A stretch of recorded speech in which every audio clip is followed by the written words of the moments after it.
Fortune estates 22 లక్షలకే 3 BHK simplex villa. వివరాలకు ఈ నెంబర్స్ ని సంప్రదించండి. Hello, welcome to Suman TV. సామాన్యుడిగా ఉంటూ సామాన్యుడిలా ఆలోచిస్తూ ఆయన ఎవరో కాదు, మీ నామినేషన్ పర్వం అశేష జనవాహిని మధ్య అంత అవసరమా నామినేషన్కి? సో ఇదంతా పక్క ప్లానింగ్ తోనే చేసినట్టుగా నాకు అనిపిస్తుంది. శివప్రసాద్ రెడ్డి గారికి కష్టాలు, బాధలు, ఇట్లాంటివన్నీ ఏం లేవా? జగన్ అన్న లేకపోతే బూచేపల్లి శివప్రసాద్ లేడు. ఆ రోజు మీ నాన్నగారు స్వతంత్ర అభ్యర్థిగా గెలిచినప్పుడు ఎవరి ఫోటోలు పెట్టుకున్నారు? ఎవరి ఫోటో పెట్టుకోవాలా? Only daddy photo. ఎవరి ఫోటో లేకోకుండానే మీ డాడీ గారు ఆ రోజు స్వతంత్ర అభ్యర్థిగా గెలిచారు. ఈ రోజు మాత్రం మీరు ఫోటోల మీద డిపెండ్ అవుతున్నారు. ప్రస్తుతం ఇప్పుడు ఇద్దరు డాక్టర్లు ఇక్కడ బరిలో ఉన్నారు. ఓనమాలు ఇప్పుడే స్టార్ట్ చేసింది రాజకీయంలో. ఎప్పుడు వచ్చామని కాదన్నా, బుల్లెట్ దిగిందా లేదని. వాళ్ళు సీజన్ ప్రకారం వస్తూ ఉంటారు, పోతూ ఉంటారు. గతంలో చాలా మంది వచ్చారు, పోతూ ఉంటారు. ప్రతి 5 ఏళ్లకు ఒకసారి ఎంతో మంది అభ్యర్థులు వస్తుంటారు, పోతుంటారు. బూచేపల్లి మాత్రం ఎందుకు మద్దిశెట్టి వేణుగోపాల్ మీకు ఒక శత్రువులా మారిపోయాడు? టీడీపీకి సపోర్ట్ చేసి తిరుగుతున్నాడు అతను. ఆయన్ని కాదని మళ్ళీ మీకు తిరిగి టికెట్ ఇవ్వడానికి ప్రధానంగా ఒక రీజన్ చెప్పగలరా? సర్వేల్లో ఎవరికి బాగా వస్తే. సార్, బూచేపల్లి కుటుంబానికి ప్రజాదరణ ఉందని సార్ టికెట్ ఇచ్చారు. 2004లో స్వతంత్ర అభ్యర్థిగా గెలిచారు, 2009లో గెలిచారు. 14 వచ్చేసరికి ఎందుకు మళ్ళీ మీకు? ఇదే సర్వేల్లో బూచేపల్లి శివప్రసాద్ రెడ్డి గెలవడు కాబట్టి ఆల్రెడీ వేణుగోపాల్కి టికెట్ ఇచ్చారనుకోవచ్చు కదా. 2019 నేనే పోటీ చేయని చెప్పాను. అమ్మకి ఎందుకు అంత పిచ్చి అని అసలు? ఆ రోజు రాజశేఖర రెడ్డి గారు వెంట, ఈ రోజు జగనన్న వెంట నడవాలి అనే ఒక.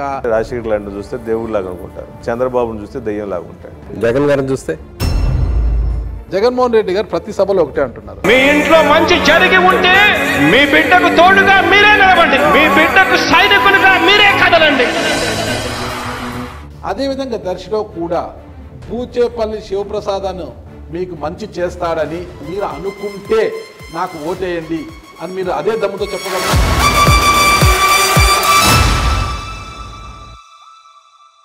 Hello, welcome to Suman TV. సామాన్యుడిగా ఉంటూ సామాన్యుడిలా ఆలోచిస్తూ ఎదిగిన కుటుంబం వారిది. ఆ కుటుంబం నుంచి వచ్చిన ఆ నాయకుడు ఈరోజు పేదల కోసం ఎందాకైనా అంటున్నారు. ఆయన ఎవరో కాదు, వైఎస్ఆర్ కాంగ్రెస్ పార్టీ దర్శి నియోజకవర్గ అభ్యర్థి బూచేపల్లి శివప్రసాద్ రెడ్డి గారు. ఆయనతో ఈరోజు మనం మాట్లామంది. ఈ చిట్ చాట్లో నాతో పాటు సీనియర్ జర్నలిస్ట్, నా కొలీగ్ అయిన విజయ్ కూడా ఉన్నారు.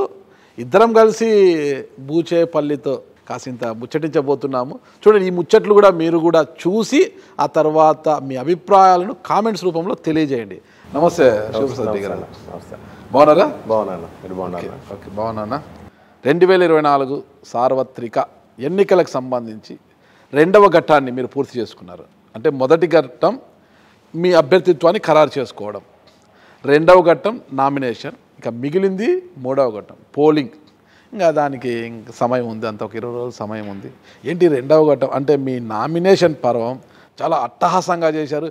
మీ వెనకలో ఉన్న ఫ్లెక్స్ చూస్తే అర్థమవుతోంది, అశేష జనవాహిని మధ్య, ఉప్పొంగిన జనసంద్రం మధ్య నామినేషన్ దాఖలు చేశారు. అంత అవసరమా నామినేషన్కి? ముందుగా మా ప్రీతం నాయకులు, బడుగు బలహీన వర్గాల ఆశాజ్యోతైన వైఎస్ జగన్మోహన్ గారు నా మీద ప్రేమతో, ఆప్యాయతతో మరొకసారి సీట్ ఇచ్చినందుకు జగన్మోహన్ గారికి ముఖ్యంగా ధన్యవాదాలు.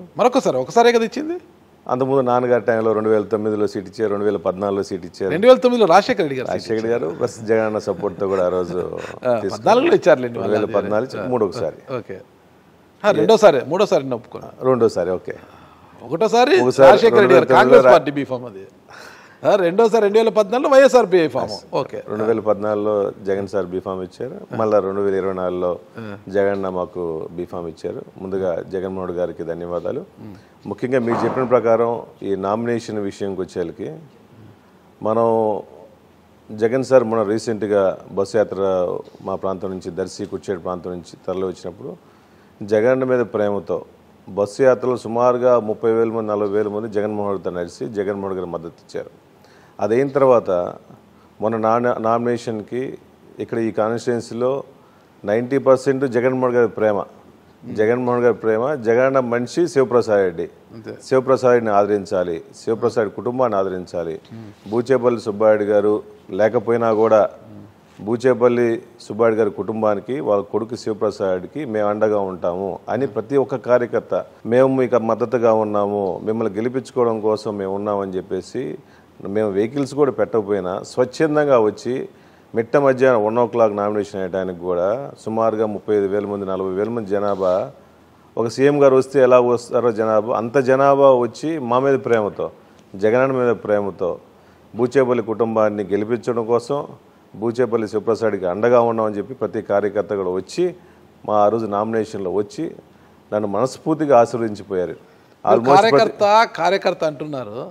కార్యకర్తలు ఏ పార్టీకైనా ఉంటారు, ఆ పార్టీ నుంచి ఏ నాయకుడు బరిలో ఉన్నా వారి వెంట వాళ్ళు ఉంటారు. కార్యకర్తలు చూడండి, ప్రజలు మీ వెంట ఉన్నారా?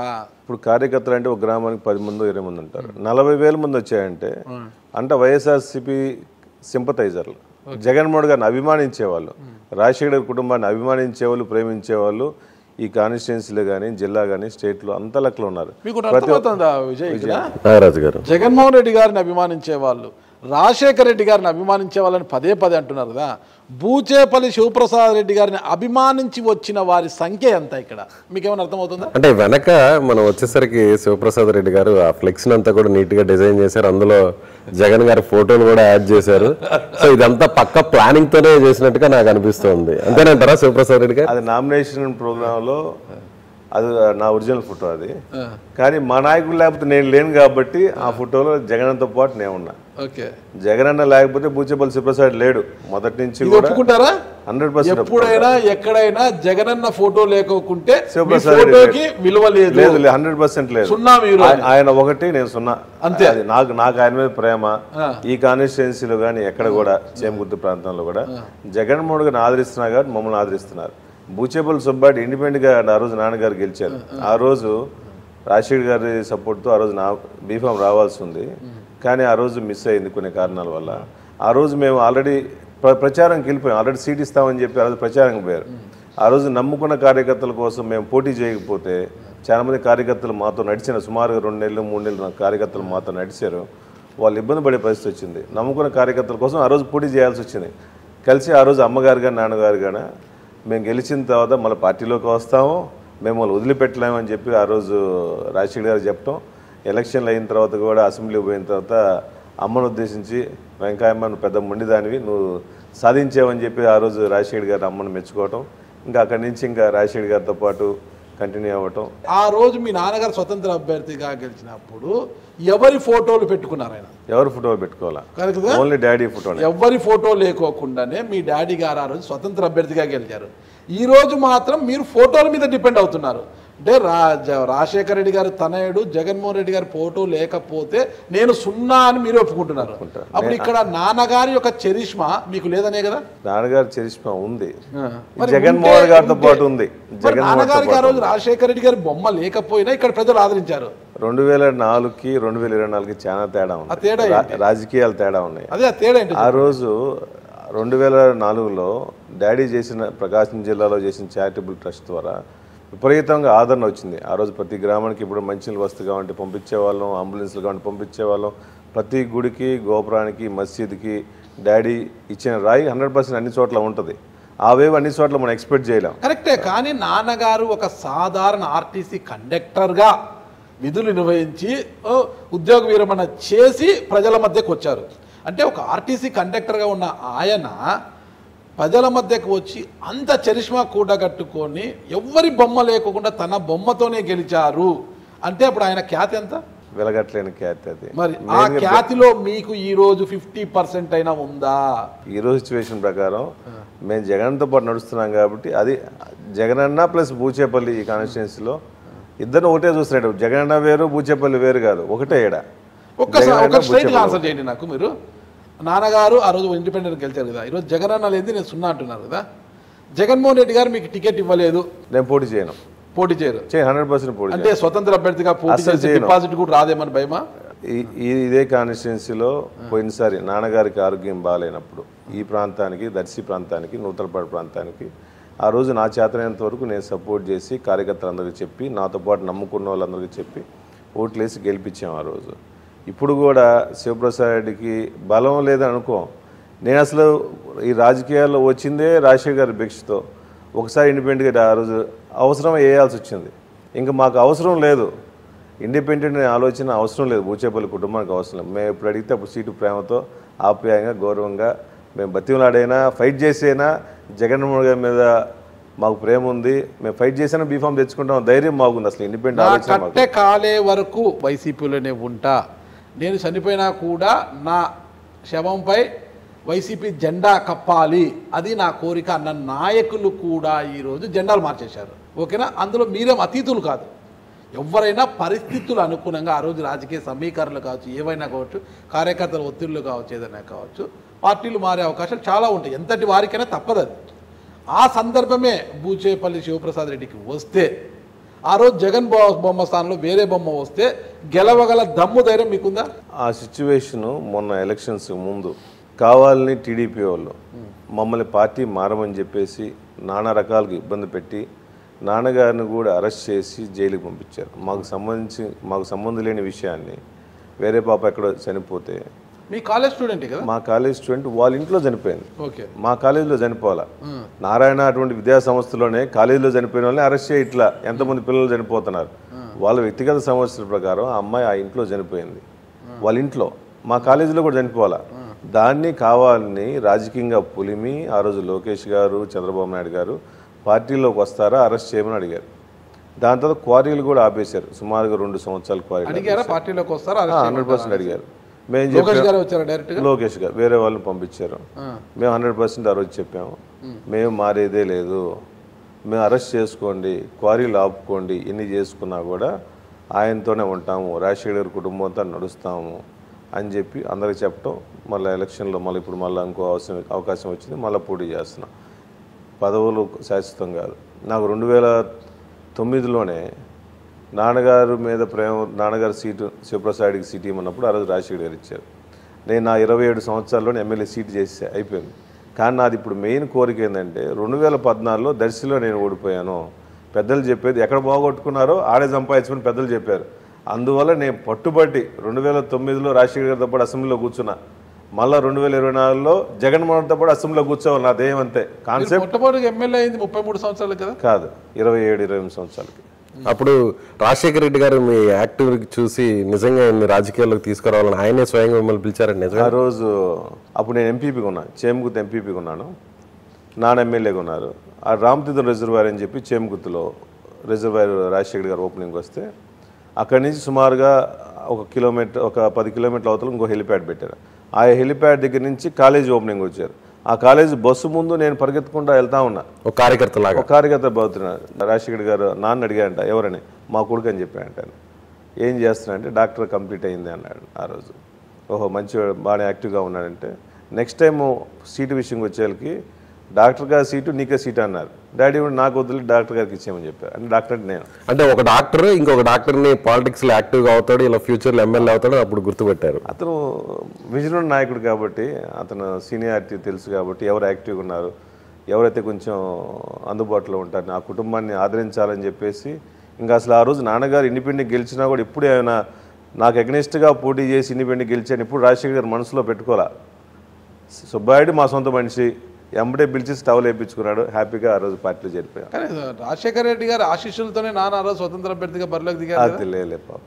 కానీ ఆ రోజు మనం ఏం చేసామంటే ఇండిపెండెంట్గా అందరూ మాకు ఓట్లు వేయించుకొని ఆ రోజు మేకపాటి రాజమోహన్ రెడ్డి గారు ఎంపీ గారు, ఆయనకి మొత్తం ఎంపీ గారికి మొత్తం కాంగ్రెస్కి వేసాం, ఇండిపెండెంట్కి మాత్రం మేము వేయించుకున్నాం. పూర్తిగా జనాలకు కానీ మిగిలిన పెద్దలందరికీ కూడా నాకు ఇండిపెండెంట్గా వేయండి, ఎంపీ అభ్యర్థి మాత్రం మన కాంగ్రెస్ అభ్యర్థి రాజశేఖర్ గారు బలపరిచిన అభ్యర్థిని ఓట్లు వేసి గెలిపించాం. ఆ రోజు డాక్టర్గా రాజశేఖర రెడ్డి గారు ఇంకొక డాక్టర్ని రాజకీయాల్లోకి తీసుకొచ్చారు. ప్రస్తుతం ఇప్పుడు 2 డాక్టర్లు ఇక్కడ బరిలో ఉన్నారు. ఒకరు మీరు, మీ ప్రత్యర్థి తెలుగుదేశం పార్టీ అభ్యర్థి కొట్టిపాటి లక్ష్మి. మరి ఈ డాక్టర్లో ఎవరు గెలిచే అవకాశం ఉందంటారు? రాజకీయంకి వచ్చేళ్ళకి మీరు డిగ్రీ, ఆమె పీజీ.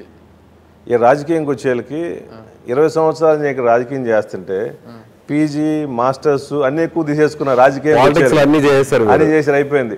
27 సంవత్సరాలు ఎమ్మెల్యే చేశాను, ప్రజలతో కలిసిమెలిసి తిరిగాను.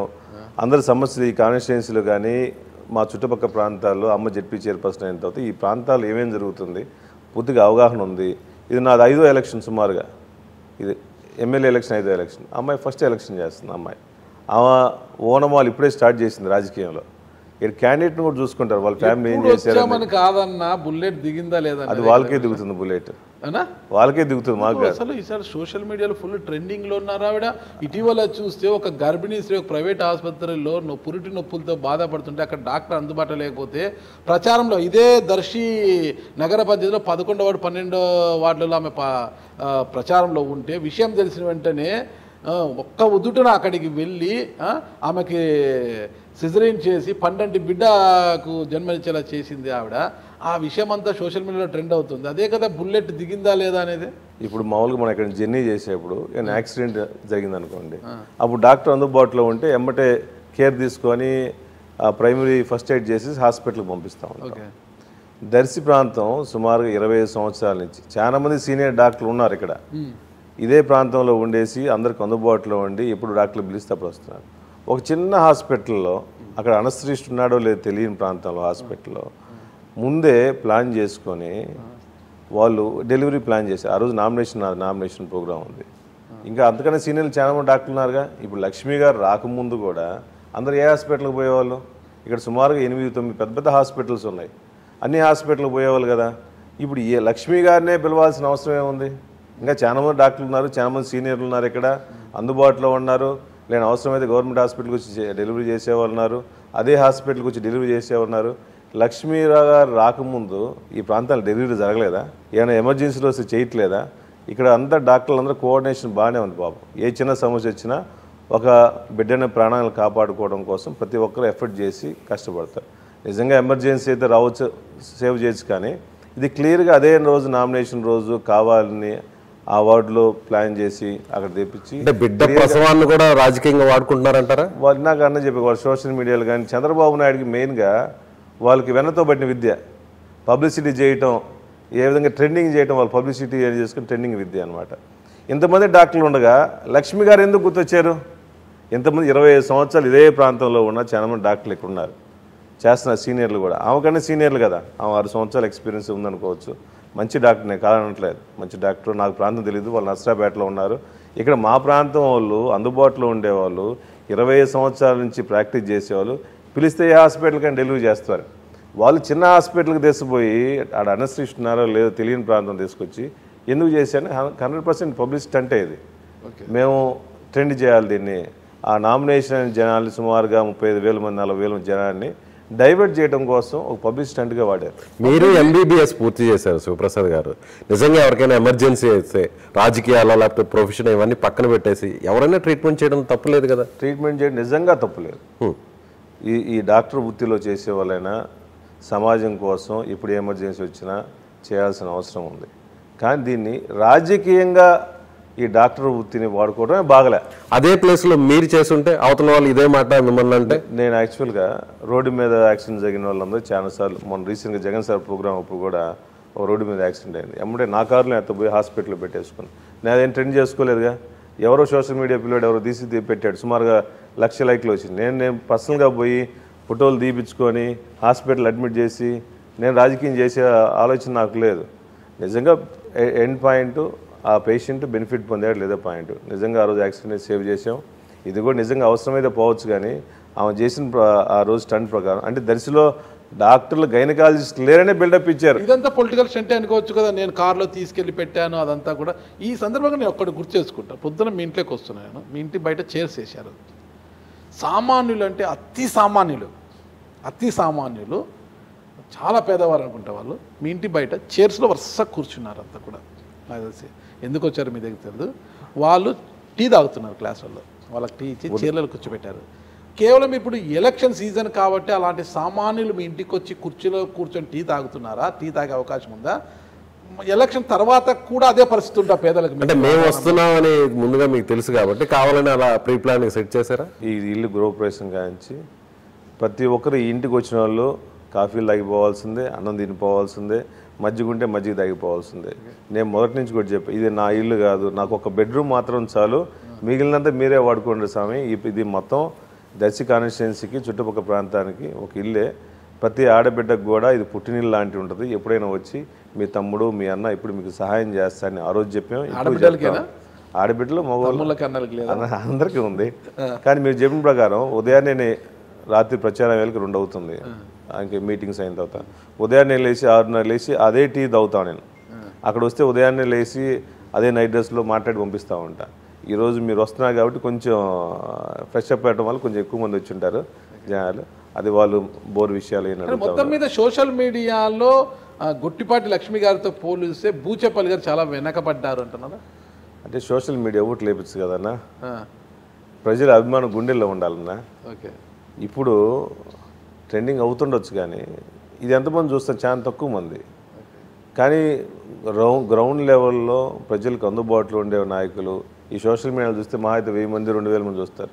పొలం పని చేసుకునే వాళ్ళు, ఊర్లో ఏమైనా చిన్న చిన్న పనులు చేసుకునే వాళ్ళు, ఆ పనులకి ఈ పనులు పోయే వాళ్ళు ఇవన్నీ చూడరు కదా.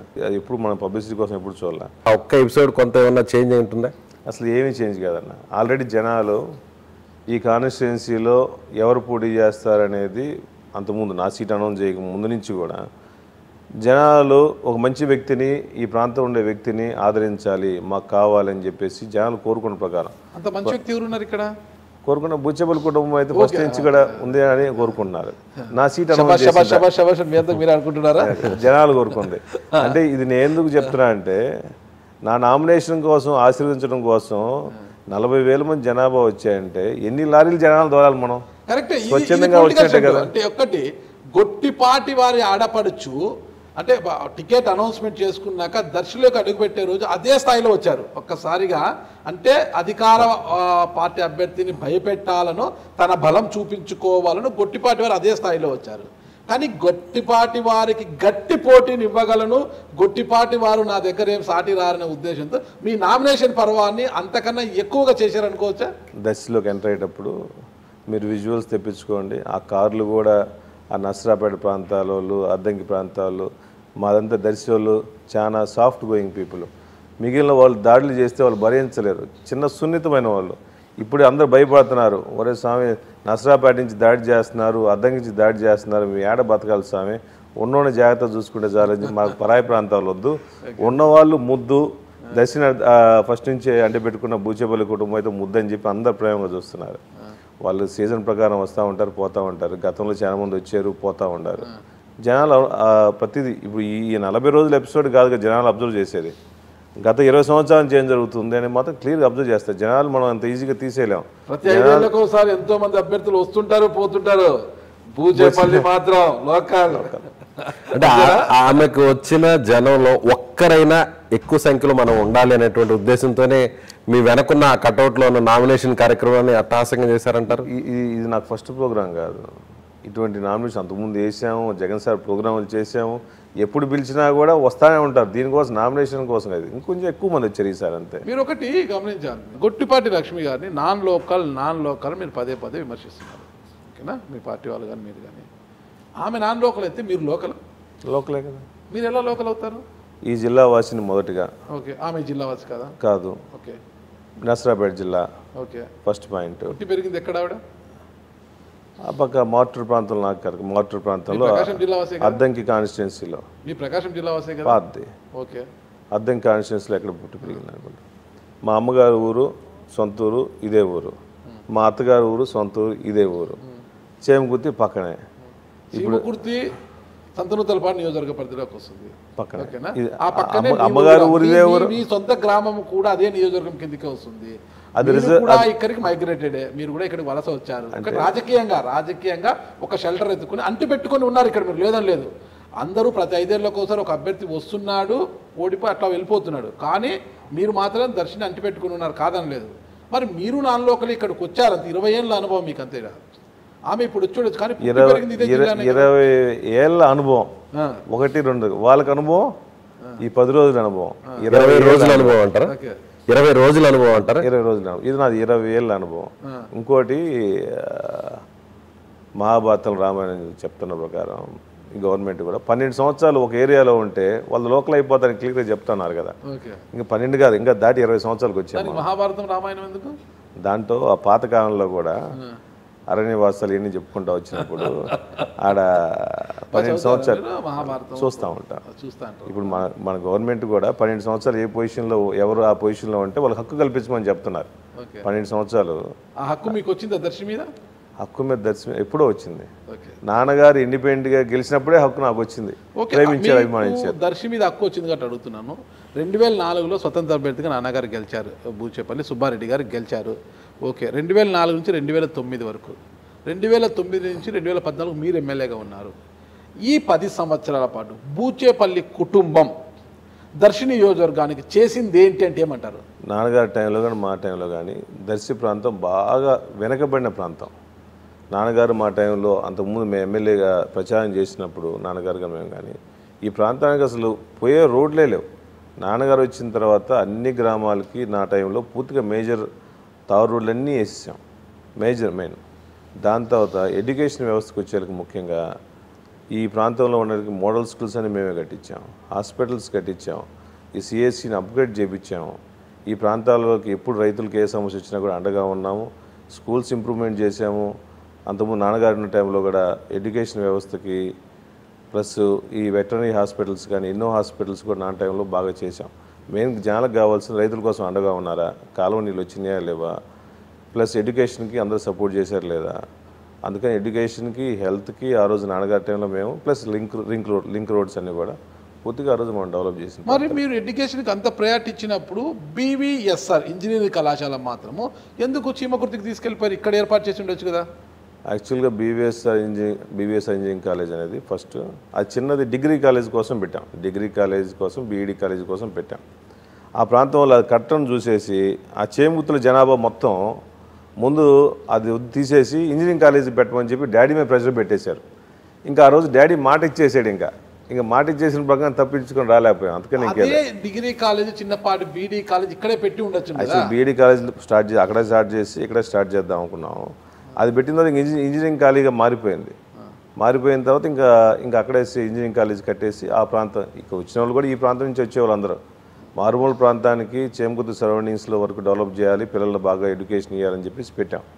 ఆ రోజు ముందు ఆ గ్రామస్తులు అడిగేళ్ళకి మాట ఇచ్చేసాడు. అంతేనా? లేదంటే మీరు వ్యాపారాల్లో అక్కడ సంపాదించారు కాబట్టి ఎక్కడ సంపాదించామో అక్కడే కాలేజీలు కూడా పెట్టుకోవాలని పెట్టారనుకోవచ్చు. అంటే ఈ కాలేజీ వ్యవస్థ అనేది సంపాదన కోసం కాదు కానీ ఒక చారిటబుల్ ట్రస్ట్ ద్వారా పేదవాళ్ళకి తక్కువ ప్రైస్ ప్రకారం వాళ్ళందరికీ ఎడ్యుకేషన్ అందించాలి, క్వాలిటీ ఎడ్యుకేషన్ అందించాలని చెప్పేసి ఆ రోజు నాన్నగారు పెట్టినది.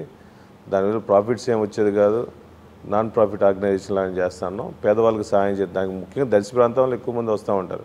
నాన్ ప్రాఫిట్ ఆర్గనైజేషన్ కాబట్టి పేదవాళ్ళకి సహాయం చేయడం కోసం మంచి ఎడ్యుకేషన్ ఇవ్వాలని చెప్పేసి ఆ రోజు నాన్నగారు పెట్టింది. అది మీ బూచేపల్లి కుటుంబం మీద ఒక మంచి అభిప్రాయం అయితే ఉంది ప్రజల్లో. అంటే నాన్ కరప్షన్, ఎక్కడ కూడా కరప్షన్కి తావివ్వరు, ఎవరితో కూడా చేయి జాపి తీసుకున్నది ఇట్లా ఉంటుంది అంటున్నారు అనమాట. అయితే ఎప్పుడు కూడా బూచేపల్లి కుటుంబం చారిటీ చేస్తుంది తప్పితే అభివృద్ధి విషయంలో మాత్రము శూన్యము అంటున్నారు. అంటే వాళ్ళ మార్కు పరిపాలన ఏముంది అంటే గతంలో దర్శి ఎంతో వారికి ఇచ్చింది, తిరిగి కొంతైనా ఇవ్వాలి కదా, ఇవ్వాల్సిన సమయంలో కూడా ఇవ్వలేకపోయారు. మీరు ఎమ్మెల్యేగా ఉన్న సమయంలో దర్శి నగర పంచాయతీ కావాల్సి ఉండగా మీరు చీమకుర్తికి నగర పంచాయతీని తీసుకెళ్ళిపోయారు. మరి ఏమిచ్చారు వీళ్ళు దర్శికి అంటున్నారు. దాంట్లో ఆ రోజు మనం ఫైట్ చేసిన దాంట్లో మొత్తం 5 మండలాల్లో 3 మండలాలు సుమారుగా 10 కోట్ల నుంచి 12 కోట్ల వరకు తాగునీటి ఆ రోజు నాన్నగారి టైంలో మా టైంలో 3 మండలాలకు వచ్చినాయి. 2 మండలాలకే మిస్ అయినాయి. దొనకొండ, కుచ్చేడు ప్రాంతంలో మిస్ అయింది వాస్తవమే. మేము ఆ రోజు రాజశేఖర్ గారిని ఫస్ట్ అప్లై చేసి అడిగినప్పుడు ఆ రోజు సీఎం గారు ఉన్నప్పుడు అన్న ఈ 2 ప్రాంతానికి బాగా వాటర్ ఇబ్బంది ఉందన్న అని చెప్పి అడిగినప్పుడు శాంక్షన్ చేద్దామన్నాడు. పాప ఆయన దురదృష్టవాదం మా నుంచి దూరం అయిపోయాడు. కానీ ఆ రోజు కాంగ్రెస్, వైఎస్ఆర్సీపీ ఈ డిస్టర్బెన్స్లో కొంచెం వెనకం చేసాం. నిన్న సీఎం గారు వచ్చినప్పుడు కుచ్చేడు ప్రాంతానికి, దర్శి ప్రాంతానికి వచ్చినప్పుడు సీఎం గారిని ఒకటే అడిగాం, అన్న ఈ 2 ప్రాంతాలు ఇబ్బందిగా ఉంది, ప్రతి చెరువుకి నీళ్ళు నింపాలి, అవసరమైతే లిఫ్ట్ ఇరిగేషన్ పెట్టి నీళ్ళు నింపాలి, కుచ్చేడు దొనకొండ ప్రాంతం, ప్రతి ఊరికి ఎన్ఎస్పి నుంచి వాటర్ ఇవ్వాలని చెప్పి, శుద్ధ నీళ్ళు ఇవ్వాలని చెప్పేసి ఆ రోజు జగన్మోహన్ అడిగాం. జగన్ ఒకటే చెప్పాడు, నా మాటగా మీరు అన్ని గ్రామాలకు చెప్పండి, నువ్వు ఎమ్మెల్యే అయిన తర్వాత నేను ముఖ్యమంత్రి అయిన తర్వాత అన్ని గ్రామాలకి మంచినీళ్ళు ఇస్తామని చెప్పి ఆ రోజు హామీ ఇచ్చాడు. నా కాన్స్టిట్యున్సీలో ఆ 2 ఊర్లే ఉన్నాయి. మొన్న దర్శికి వచ్చేళ్ళకి 120 కోట్ల రూపాయలు పెట్టి ఇంటింట కుళాయి కూడా జగన్మోహన్ గారు శాంక్షన్ చేశారు. మొన్న రీసెంట్గా కూడా శంకుస్థాపన చేసాం. వర్క్ ఆల్రెడీ స్టార్ట్ అయింది. అందువల్ల మంచినీటి ప్రయారిటీ కోసం అప్పుడు ఫైట్ చేసాం. ఆల్రెడీ శాంక్షన్ కూడా డబ్బులు కూడా వచ్చేసినాయి. ఆ రోజు నగర పంచాయతీ విషయంలో దర్శిలో నేను మీటింగ్ వేసా. అన్న, దర్శిలో నగర పంచాయతీ చేస్తాము, మీరందరూ సపోర్ట్ అవసరం, మేము గ్రామసభ పెడతాము, గ్రామ సభలో రెజల్యూషన్ పాస్ చేసి పంపించాలన్నారు. ఆ రోజు వాళ్ళ అభద్రతా భావంతో గ్రామ పంచాయతీ జనాలు ట్యాక్స్ అంటే మున్సిపాలిటీ అయితే ట్యాక్స్ ఎక్కువ, పన్నులు పెరుగుతాయి, కట్టాలి, ఇబ్బంది పడతాయని చెప్పేసి ఆ రోజు అందరూ అనడంటే ఆ రోజు మినిస్టర్ గారు మైదరెడ్డి గారు అనుకుంటా. ఆ రోజు నేను క్లియర్ అన్న కొన్ని రోజులు ఆగి జనాలను ఒప్పించి తీసుకుంటారని చెప్పాం. కానీ అక్కడ మాత్రం చేమకుర్తి ఆల్రెడీ ఇండస్ట్రీ అయింది, క్వారీస్ ఇవన్నీ ఉన్నాయి కాబట్టి ఇండస్ట్రీ అయింది కాబట్టి ఆ ప్రాంతం వాళ్ళు మాకు మున్సిపాలిటీ చేయమని ఆ రోజు రిక్వెస్ట్ చేశారు. అందుకని అది ముందు పెట్టాం. వీళ్ళని ఒప్పించి చేద్దాం అనుకున్నాము. అది వాళ్ళు ఒప్పుకోపోయేకి తర్వాత కాలక్రమేణా కొంతమంది రాజకీయ నాయకులు చేశారు. ఫండ్స్ కూడా ఎక్కువ వస్తాయని కూడా చెప్పున్నాం, కానీ వాళ్ళు ఆ రోజు ఈల్డ్ కాల.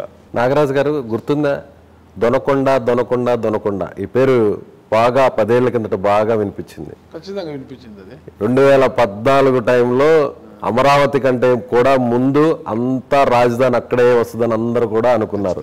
జగన్మోహన్ రెడ్డి సీఎం అయితే దొనకొండని రాజధాని చేస్తారంటూ కూడా పెద్ద ఎత్తున ప్రచారం నడిచింది. కానీ దొనకొండ ఇప్పుడు ఏమైందంటే గారు సీఎం అంటే దొనకొండ రాజధాని అనుకున్నారు. దాదాపు 54,000 ఎకరాల భూమి అందుబాటులో ఉంది, ఇంకొంత సేకరిస్తే దండిగా అవుతుందని అక్కడే అనుకున్నారు.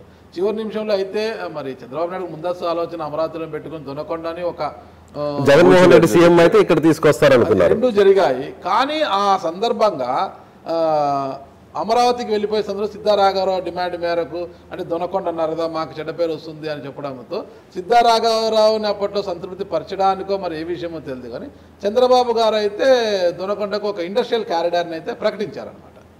మీకు ఈ మీ పరిధిలోదే, మీ దర్శన పరిధిలోకి దొనకొండ. కానీ ఇంతవరకు ఆ ఇండస్ట్రియల్ కారిడార్ విషయం ఏమైంది? ఆ విషయంపై బూచేపల్లి శివప్రసాద్ రెడ్డి ఏ రోజైనా పెదవి విప్పారా, ఒక ఉద్యమం చేశారా, ప్రశ్నించారా? అంటే ఏమంటారు అసలుకి? ప్రతిపక్షంలో ఉన్నప్పుడు ఆ రోజు క్లారిటీగా ఫస్ట్ వాళ్ళు అనౌన్స్ చేసిన బట్టి వాళ్ళు కొంచెం టైం ఇచ్చాం. టైం ఇస్తే పెడతారని చెప్పి చూసాం. తర్వాత మేము కలెక్టర్ గారి దృష్టికి కానీ పెద్దల దృష్టికి కానీ ఇండస్ట్రీ ఇచ్చిన హామీ ఎమ్మటే ఇంప్లిమెంట్ చేయాలని చెప్పి ఆ రోజు అడుగున్నాం. వాళ్ళు ఆ రోజు వాళ్ళ ఫస్ట్ నుంచి కూడా మాట మీద నిలబడే వ్యక్తి కాదు కాబట్టి పూర్తిగా ఇండస్ట్రీని వదిలేశారు. తర్వాత మన గవర్నమెంట్కి వచ్చిన తర్వాత మేము ఆల్రెడీ ఆ రోజు వాసన బాలినేని శ్రీనివాసరెడ్డి గారు 500 మెగావాట్స్తో పాటు మా ప్రాంతాన్ని డెవలప్మెంట్ కోసం సోలార్ ప్రాజెక్ట్ తీసుకొస్తామని చెప్పి వాసన హామీ ఇచ్చారు. వాసన హామీ ఇచ్చిన బాగా ఇంప్లిమెంట్ అయ్యే టైంకి అన్న మినిస్ట్రీ పోవటం వల్ల కొంచెం డిలే అయింది. దాంతో నేవీ వాళ్ళకు సుమారుగా కొన్ని ఎకరాలు కూడా పెట్టేసి ఇండస్ట్రీ డెవలప్ చేయడానికి చూస్తున్నారు. నెక్స్ట్ ఎలక్షన్లు అయిన తర్వాత మేము జగన్మోహన్ రెడ్డి గారిని మా ప్రాంతాన్ని బాగా వెనకబడి ఉంది, ఉద్యోగాలు మాకు కావాలి, మాకు ఇండస్ట్రీ రావాలని ఆల్రెడీ చెప్పున్నాము. ఆ ఇండస్ట్రీ చేస్తా, లేకపోతే నేనైనా ఒక ఇండస్ట్రీ పెట్టి డెవలప్ చేస్తా, పిల్లలకు ఉద్యోగాలు ఇస్తా, మనస్ఫూర్తిగా హామీ ఇస్తున్నా. ఓకే, ఖచ్చితంగా ఇండస్ట్రీ తీసుకొస్తారు ఇక్కడికి? ఇండస్ట్రీ తీసుకొస్తాం. అంటే మీకు అవకాశం వస్తే ఈ 5 ఏళ్లలో బూచేపల్లి శివప్రసాద్ రెడ్డి మార్క్ రాజకీయం అంటే ఇది అని చూపించగలుగుతారు మీ బ్రాండ్? 100%. ఓకే, ఇండస్ట్రీ తీసుకొస్తారు. ఒకటి మీరు ఈరోజు అవకాశం వచ్చింది కదా, అంటే మీ పార్టీ మేనిఫెస్టో కాకోకుండా, మీ పార్టీ ఇచ్చే మేనిఫెస్టో కాకోకుండా, ఆ మేనిఫెస్టో కావచ్చు, సంక్షేమ పథకాలు ఇవి కాకోకుండా అసలు దర్శి నియోజకవర్గం కోసం మీరు ఎలాంటి విజన్తో ముందుకు పోతున్నారు? అసలు మీ మేనిఫెస్టో ఏంటి? మీకు మళ్ళీ 5 ఏళ్ళ అవకాశం వస్తే నేను ఈ అభివృద్ధి సాధించాలనుకున్నా, ఎమ్మెల్యే అయిన వెంటనే మొట్టమొదటిసారిగా ఈ సమస్య పరిష్కారానికి నేను నడుము బిగించాలనుకున్నాను, ఈ సమస్యను పరిష్కరించి మిగతా విషయాల్లోకి వెళ్తుంటే అంటే లోకల్గా మీరేం చేయదలుచుకున్నారు అసలుకి? ఫస్ట్ ప్రతి గ్రామానికి, దర్శి కాన్స్టిట్యున్సీలో ఉన్న ప్రతి గ్రామానికి సురక్షిత మంచినీళ్ళు అని ఫస్ట్ ఎజెండా. ప్రతి చెరువు నీళ్ళు నింపాలనేది సెకండ్ ఎజెండా. దీనికి ఎన్ని కోట్లు ఖర్చు అయినా కూడా, జగన్మోహన్ గారితో యుద్ధం చేసైనా కూడా ప్రతి చెరువు నీళ్ళు నింపి, అవసరమైతే లిఫ్ట్ ఇరిగేషన్ ద్వారా చెరువులు నింపడం ఫస్ట్ కాన్సెప్ట్. మంచినీళ్ళు ప్రతి గ్రామానికి సురక్షిత మంచినీళ్ళు ఇచ్చి, నెక్స్ట్ ఇంటింటా కుళాయి కూడా ఆల్రెడీ జేజీఎంలో కొన్ని వర్క్ స్టార్ట్ చేశారు. జేజీఎంలో ఇంటింటా కుళాయి కూడా చేస్తున్నారు, అవి కూడా నెక్స్ట్ టేకప్ చేస్తాము. మంచినీళ్ళు, సాగర్ నీళ్ళు కూడా ప్రతి నేను ఎలక్షన్ అంతకుముందు కూడా ఎమ్మెల్యే ఉన్నప్పుడు కూడా కాలువ నీళ్ళు ఎప్పుడు వస్తే రాత్రి అనకుండా పగలకుండా రైతుల కోసం తిరిగి చివర భూమి వరకు కూడా ఏ మడి కూడా ఎండకుండా ఉండడం కోసం, చివర భూమి వరకు కూడా నీళ్ళు ఇప్పించే ప్రయత్నం కోసం, రైతుల కోసం అండగొండడం కోసం చేస్తున్నాము. రైతుకు మద్దతు ధర కూడా ఆ రోజు రాజశేఖర్ గారి టైంలో కానీ జగన్మోహన్ గారు బాగుంది. ఇప్పుడు ఈ గవర్నమెంట్లో, మన గవర్నమెంట్ వచ్చిన తర్వాత కందికి కానీ పొగాకు కానీ వరికి కానీ మంచి మద్దతు రేట్లు ఉన్నాయి కాబట్టి మద్దతు ధరకి ఇబ్బంది లేకుండా ప్రతి రైతుకి అండగా ఉంటానని హామీ ఇస్తూ ముఖ్యంగా ఈ ప్రాంతంలో ఉన్న హాస్పిటల్స్ అన్ని సిఎస్సి కానీ పిహెచ్సిలు కానీ మంచిగా డాక్టర్లతో ఫుల్ఫిల్ చేసి ఎక్కువ ఫెసిలిటీస్ ప్రొవైడ్ చేసి నాణ్యమైన వైద్యం అందించడం కోసం కృషి చేస్తాము. దాంతోపాటు ఎడ్యుకేషన్కి వచ్చేకి అమ్మ జెడ్పీ చైర్పర్సన్ అయింది, జగన్ వచ్చిన తర్వాత నాడు నేడు ద్వారా అన్ని స్కూల్స్ డెవలప్ అయినాయి. ప్రతి స్కూల్స్ అన్ని ఫెసిలిటీస్ డెవలప్ అయినాయి. ఇంకా చిన్న చిన్న ఫెసిలిటీస్ ఏమైనా కావాలంటే అన్ని schools, high schools, elementary schools కూడా మంచిగా కార్పొరేట్ విద్యా సంస్థల కన్నా ధీటుగా తయారు చేస్తాం. యూత్ కోసం ముఖ్యంగా మొన్న అమ్మగారు చైర్పర్సన్ అయిన తర్వాత ఒక మినీ స్టేడియం కట్టిస్తామని చెప్పాం. అది ఆల్రెడీ మన గ్రాంట్లు కూడా శాంక్షన్ అయిన పెట్టేస్తున్నాము. ఇది చిన్న టెక్నికల్ ప్రాబ్లం వల్ల ఎన్ఎస్పి సైట్ ఒకటి ఉంది, దాన్ని మనం ఎక్వైర్ చేసుకుని కలెక్టర్ చెప్పినాం, అలాంటి కూడా అయిపోయింది. అదైన తర్వాత యూత్కి ముఖ్యంగా ప్రతి యూత్ సెంటర్ కోసం ఒక మినీ స్టేడియం, నెక్స్ట్ ప్రతి మండల హెడ్ క్వార్టర్స్లో కూడా ఒక యూత్కి ఒక మినీ స్టేడియం ఏర్పాటు చేయటం, అందుకే యూత్ ఎంటర్టైన్మెంట్ కోసం కానీ స్పోర్ట్స్ యాక్టివిటీ కోసం అది చేయటం. దాంతోపాటుగా ఎడ్యుకేషన్కి వచ్చేకి డిగ్రీ కాలేజ్ వచ్చింది. ఆ డిగ్రీ కాలేజ్కి బిల్డింగ్స్ లేవు, ఆ బిల్డింగ్స్ కోసం డిగ్రీ కాలేజ్ కోసం ఆ బిల్డింగ్స్ ఏర్పాటు చేస్తాము. అదేవిధంగా ఇంకా కొన్ని గ్రామాల్లో ఓ 4-5 విలేజెస్లో ఇంకా రోడ్లు లేకుండా ఇబ్బంది పడుతున్నారు, ఆ రోడ్లన్నిటిని కూడా ఏర్పాటు చేస్తామని చెప్పి తెలియజేసుకుంటూ ముఖ్యంగా ఈ వెటర్నరీస్ హాస్పిటల్స్ కానీ ప్లస్ ఈ గవర్నమెంట్ హాస్పిటల్స్ కానీ ఎడ్యుకేషన్ విషయం కానీ పూర్తిగా ప్రతి ఒక్కరికి సపోర్ట్ చేసి ఇంకా దర్శి కాన్స్టిట్యుయెన్సీకి చాలు అన్ని విధాలుగా అభివృద్ధి చెందిందని చెప్పడం కోసంతో పాటు ముఖ్యంగా ప్రతి మండల హెడ్ క్వార్టర్స్లో మహిళా భవనం ఏర్పాటు చేసి డ్వాక్రా భవనం కానీ మహిళా భవనం కూడా ఏర్పాటు చేసి మహిళలందరికీ అండగా ఉంటామని తెలియజేసుకుంటూ ఇంకా ఏది పిన్ పాయింట్ చేయకుండా ఏ అవసరం ప్రతి అవసరం మన ప్రాంతానికి శివప్రసాద్ రెడ్డి జగన్మోహన్ దేవలా చేసామని చెప్పి చేసే విధంగా చేస్తాను. ముఖ్యంగా పోయినసారి మా కాపు సోదరులందరూ కూడా కాపు కళ్యాణ ఒకటి అడుగున్నారు, దానికి మొన్న ఎలక్షన్స్ కన్నా ముందు కూడా నేను నా చేతనంత వరకు నేను సహాయం చేస్తున్నారు, నా చేతనంత వరకు నేను సహాయం చేస్తాను. హామీ ఇచ్చారు కదా, జగన్పూర్ రాజా గారు కూడా ఆ రోజు హామీ ఇచ్చారు, నిర్మించలేదు. అదే సామాజిక వర్గానికి చెందిన ఆయన నిర్మించలేదు. మరి మీరు చేయగలుగుతారా దాన్ని?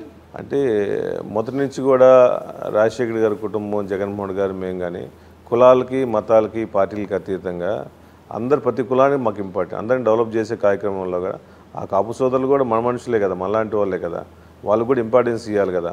మాతో పాటు కాపు సోదరులు చాలా మంది ఉన్నారు. ఇప్పుడు మాతో జగన్మోహన్ గారి దయ వల్ల ఈ రాష్ట్రంలో గత ముఖ్యమంత్రులు ఎవరు చేయని విధంగా కాపు సోదరీములందరూ కాపు నేస్తం ఇచ్చారు. గత ముఖ్యమంత్రులు ఎవరు కాపులు ఇంత బాగా చూసుకోవాలి, మినిస్టర్లు ఇవ్వటంలో కానీ కాపు నేస్తం ఇవ్వటం కానీ వాళ్ళ అభివృద్ధి పథకాలు కానీ ఇప్పుడు అంతకుముందు చేయలే. ఒక కమిటీ హాలు ₹1,00,00,000 అవుతాయి, గవర్నమెంట్ నుంచి ₹1,00,00,000 తీసుకొచ్చి వాళ్ళకి ఇవ్వలేనా? 100% నా నెక్స్ట్ ఎలక్షన్లో అయిపోయిన పార్టీ గెలిచిన పార్టీనే కాపు సోదరులందరికీ కూడా ఒక కాపు కళ్యాణం ఏర్పాటు చేసి కమ్యూనిటీ హాల్ ఏర్పాటు చేసి వాళ్ళందరికీ అండగా ఉంటాం. 2029 ఎన్నికలకు ముందే కాపులకు కళ్యాణ మండపం ఏర్పాటు చేసిన తర్వాతనే కాపులను ఓట్లు అడుగుతారా? ఇప్పుడు ఓట్లు వేస్తారు కూడా ఆదరిస్తారు. రేపు చేసిన తర్వాత ఇంకా ఎక్కువ ఓట్లు వేస్తారు. కాపులంతా మీ వైపే ఉన్నారనుకుంటున్నారా? కాపులందరూ నా వైపు ఉన్నా నేను ఎప్పుడు అనట్లేదు, కానీ కాపులు మమ్మల్ని ఆదరిస్తున్నారు. కూటమిలో జనసేన ఉంది కదా, మరి జనసేన ఉండగా కాపు సామాజిక మీకు ఎలా మద్దతు ఇస్తుంది? ఒకప్పుడు పీఆర్పీకి చిరంజీవి గారి మీద ప్రేమతో పీఆర్పీకి ఓట్లు వేసే చాలా మంది కాపు సోదరులను ప్రేమ వేశారు. ఆ రోజు సుమారుగా 25,000 ఓట్లు ఎన్నో వచ్చినాయి. అంటే కాపులు కానీ బీసీలు కానీ మిగిలిన కులాలందరూ కలిసి ఓట్లు వచ్చినాయి. ఆ రోజు ఆ కాపు సోదరులందరికీ చిరంజీవి గారి మీద ప్రేమ వేశారు. ఈరోజు పవన్ కళ్యాణ్ మీద ఎవరికి ప్రేమ లేదు. ప్రేమ వచ్చేలా మీ ప్రత్యర్థి చిన్న చిన్న టెక్నికల్ చేసిన కదా, కాపుల దగ్గరికి వెళ్ళినప్పుడు చిరంజీవి గారు ఫ్లెక్సీ పెట్టుకుని వెళ్తున్నారు కదా. ఎవరు వెళ్తున్నారు? మీ ప్రత్యర్థి లక్ష్మి గారా? అంటే ఇప్పుడు ప్రత్యర్థి లేరనుకున్నారా? ఇంకా మీరు లక్ష్మి గారే కాకుండా ఇంకా చాలా మంది ఉన్నారా ప్రత్యర్థులు? ఉన్నారు. కన్ఫ్యూజన్ అంటే ఇప్పుడు అంటే మీరు వేణుగోపాల్ గురించి మాట్లాడుతున్నారు అనుకున్నా. సిట్టింగ్ ఎమ్మెల్యే ఇంకా మీ పార్టీలోనే ఉన్నారు. ఆయన మా పార్టీలో అలాగే టీడీపీ వాళ్ళకి సపోర్ట్ చేయమన్నాడు, బహిరంగ టవల్స్ వేపిస్తున్నాడు, వాళ్ళ ఇంట్లో టీడీపీ జెండాలు ఎగరేస్తున్నారు. మార్చలేదు, ఇప్పుడు టీడీపీ కాలేదని మీరేనా? మా పార్టీ కాదని మీరేలా ఇస్తారు? మా పార్టీ కాదు, ఆల్రెడీ టీడీపీకి సపోర్ట్ చేసి తిరుగుతున్నాడు అతను. మళ్ళీ పార్టీ ఎందుకు చర్యలు తీసుకున్నారు ఆయన మీద?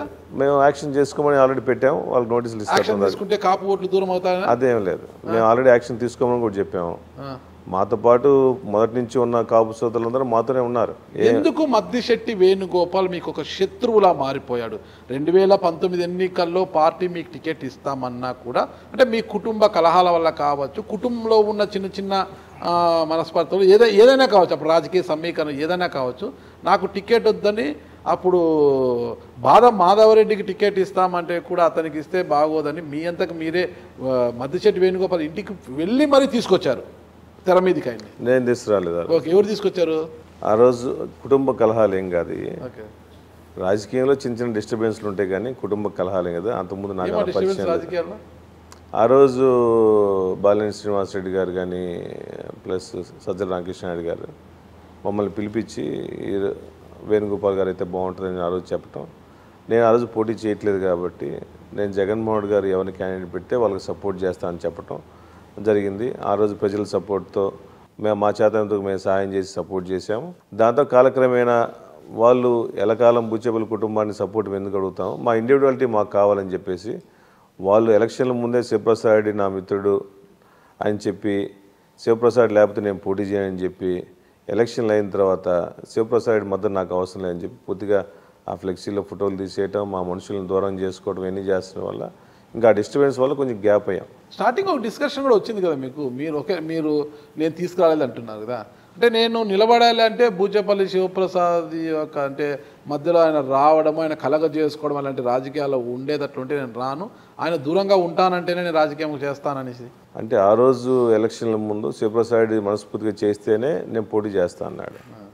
ఎలక్షన్లు అయిన తర్వాత శివప్రసాద్ నాకు వద్దు, అతను రాజకీయం కలిగించుకోకూడదు, నా ఇండివిజువాలిటీ నాకు కావాలి, నా రాజకీయం నేను చేసుకుంటాను, నా పెత్తనం చేసుకుంటాను అని చెప్పి ఆ రోజు ఆయన పెద్దలందరికీ చెప్పటం, పెద్దలు కూడా నన్ను కన్విన్స్ చేసేసి ఆ ఊర్లో సమస్య లేకుండా, పార్టీలకు సమస్య లేకుండా డిస్టర్బెన్స్ చేయొద్దని ఆ రోజు నాకు చెప్పడం వల్ల నేను గమ్ముగుండేసి ఆయన రాజకీయం ఆయన చేసుకున్నాను.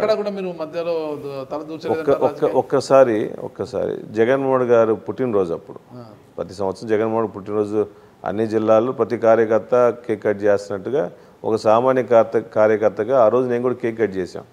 ఆ రోజు పాస్టర్లకు బట్టలు పంపిణీ చేశాం. ఆ రోజు మాకు వాళ్ళొక ప్రోగ్రాం పెట్టారు, మేము ఒక ప్రోగ్రాం పెట్టాం. అది కొంచెం ఎక్కువ డిస్టర్బెన్స్ అంటే మా జనాభా మా దగ్గరికి వచ్చారు, వాళ్ళ జనాభా వచ్చారు. అప్పటి నుంచి ఇంకా గ్యాప్ ఎక్కువ పెరిగిపోయింది. దాని తర్వాత నుంచి కూడా నేను అధిష్టానం ఏం చెప్తే అదే చేస్తాను తప్ప ఎగనిస్ట్గా ఏం చేయాలి. ఒక సిఐ నాయుడు తీసుకురావడం వల్ల ఆ సిఐ విషయంలో మీకు ఆయనకు పెద్ద రచ్చ జరిగింది. అది సీఎం వరకు తాడేపల్లి ప్యాలెస్ వరకు వెళ్ళి పంచాయతీ కూడా జరిగింది కదా. ఆ సిఐ నాకు వద్దు, నువ్వు ఎందుకు తెచ్చుకున్నావు అని, నేను మాట ఇచ్చాను, నేను తెచ్చుకున్నాను, ఆయన ఎలా తెచ్చుకుంటావు అనేది. అంటే మీ తండ్రి గారి అరెస్ట్ విషయంలో ఆ సిఐ కీలక పాత్ర పోషించారన్న ఉద్దేశంతో ఆ సిఐని ఎలా తెస్తావు ఇక్కడికని, మీరు తెచ్చుకుంటాను మీరు అడగడానికని ఆయన తాడేపల్లి ప్యాలెస్కి వెళ్ళింది కదా పంచాయతీ. నాన్న అరెస్ట్ చేసినప్పుడు సిఐ ఇన్వాల్వ్మెంట్ కాదు, ఎస్ఐ ఇన్వాల్వ్మెంట్ ఉంది. ఆ సిఐ విషయంకి వచ్చేందుకు మేమేం చేసామంటే ఈ ప్రాంతంలో దర్శి హెడ్ క్వార్టర్లో ఒక ఎస్సీని కానీ బీసీని కానీ తీసుకొచ్చేయమని చెప్పి ఆ రోజు అడుగున్నాం. దానికి ఆ రోజు ఒప్పుకొని తర్వాత వాళ్ళు ఇంకో వేరే క్యాండిడేట్ని పెట్టాడు. ఆ క్యాండిడేట్ ఈ ప్రాంతంలో అంతకుముందు చేస్తున్నాడు, చాలామంది అపోజ్ చేశాడు. టీడీపీలో పనిచేయటం వల్ల వాళ్ళు అపోజ్ చేసేందుకు మాత్రం కాకుండా వేరే క్యాండిడేట్ ఎవరిని వేసుకోమని చెప్పాము. ఆ రోజు సీఎం గారు కూడా శివ ఈ పేరు చేయమని చెప్పాడు. అప్పటి నుంచి కొంచెం ఇంకా గ్యాప్. అప్పటి నుంచే కసి పెరిగిందా, ఖచ్చితంగా ఈసారి పోటీ చేయాలి, గెలవాలి, మద్దిశెట్టి వేణుగోపాల్ని పక్కన పెట్టేసి బయటికి తరివేయాలనుకున్నారా? అదేం లేదు, మొదటి నుంచి కూడా ఆ రోజు నాన్నగారికి బాగాలేనప్పుడే ఆయన వచ్చి ఒకసారి పోటీ చేశారు. కానీ శాశ్వతంగా అతను ఈ కాన్స్టిట్యూన్సీలో ఉండేవాడు కాదు కదా. జనాలు మద్దతు ఉంటే, జనాలు అభిమానిస్తే చిరస్థాయిగా ఇదే కాన్స్టిట్యూన్సీలో ఉంటాయి. కానీ ఆయన చేసుకున్న డిస్టర్బెన్స్లు ఈ ప్రాంతంలో సరిగా అందుబాటులో లేకపోవడం వల్ల, వాళ్ళ కుటుంబ పెత్తనాలు ఉండటం వల్ల జనాలు ఆదరించలేదు, వెళ్ళిపోయాడు ఆయన. ఆయన్ని కాదని మళ్ళీ మీకు తిరిగి టికెట్ ఇవ్వడానికి ప్రధానంగా ఒక రీజన్ చెప్పగలరా? అంటే మీ ఫ్యామిలీకి ఉన్న పొలిటికల్ కెరీరేనా, లేదంటే ఆయన సక్రమంగా పనిచేయట్లేదు అనేటువంటి కారణం? జగన్మోహన్ గారు మొదటి నుంచి కూడా ఎమ్మెల్యేలకు కానీ నాయకులకు కానీ ఒకటి చెప్తాడు, సర్వేల్లో ఎవరికి బాగా వస్తే, ఎవరు జనాలు అందుబాటులో ఉంటారో, సర్వేలో మంచి పేరు వస్తే వాళ్ళకి ఇస్తామని చెప్పడం వల్ల మాకు ఈరోజు అవకాశం వచ్చింది. జనాలందరూ కూడా, దశ ప్రజలందరూ కూడా శివకైతే మేము సపోర్ట్ చేస్తామని సర్వేల రూపంలో కానీ మిగిలిన పెద్దలు చెప్పడం వల్ల సీట్ నాకు వచ్చింది. అందుకని వైఎస్ఆర్సీపీ మొత్తం సర్వేలను బేస్ చేసుకుని టికెట్లు ఇస్తుందంటారా? 99% సర్వేలు ఆదరణ. చాలా చక్కగా చెప్పారు మీరు. ఇంకా నేను దాని గురించి అంటే లీడర్లందరూ సర్వేలు నమ్ముకుంటే చాలు, ఇంకా ప్రజలకు సేవ చేయడం సర్వేలో వస్తుంది.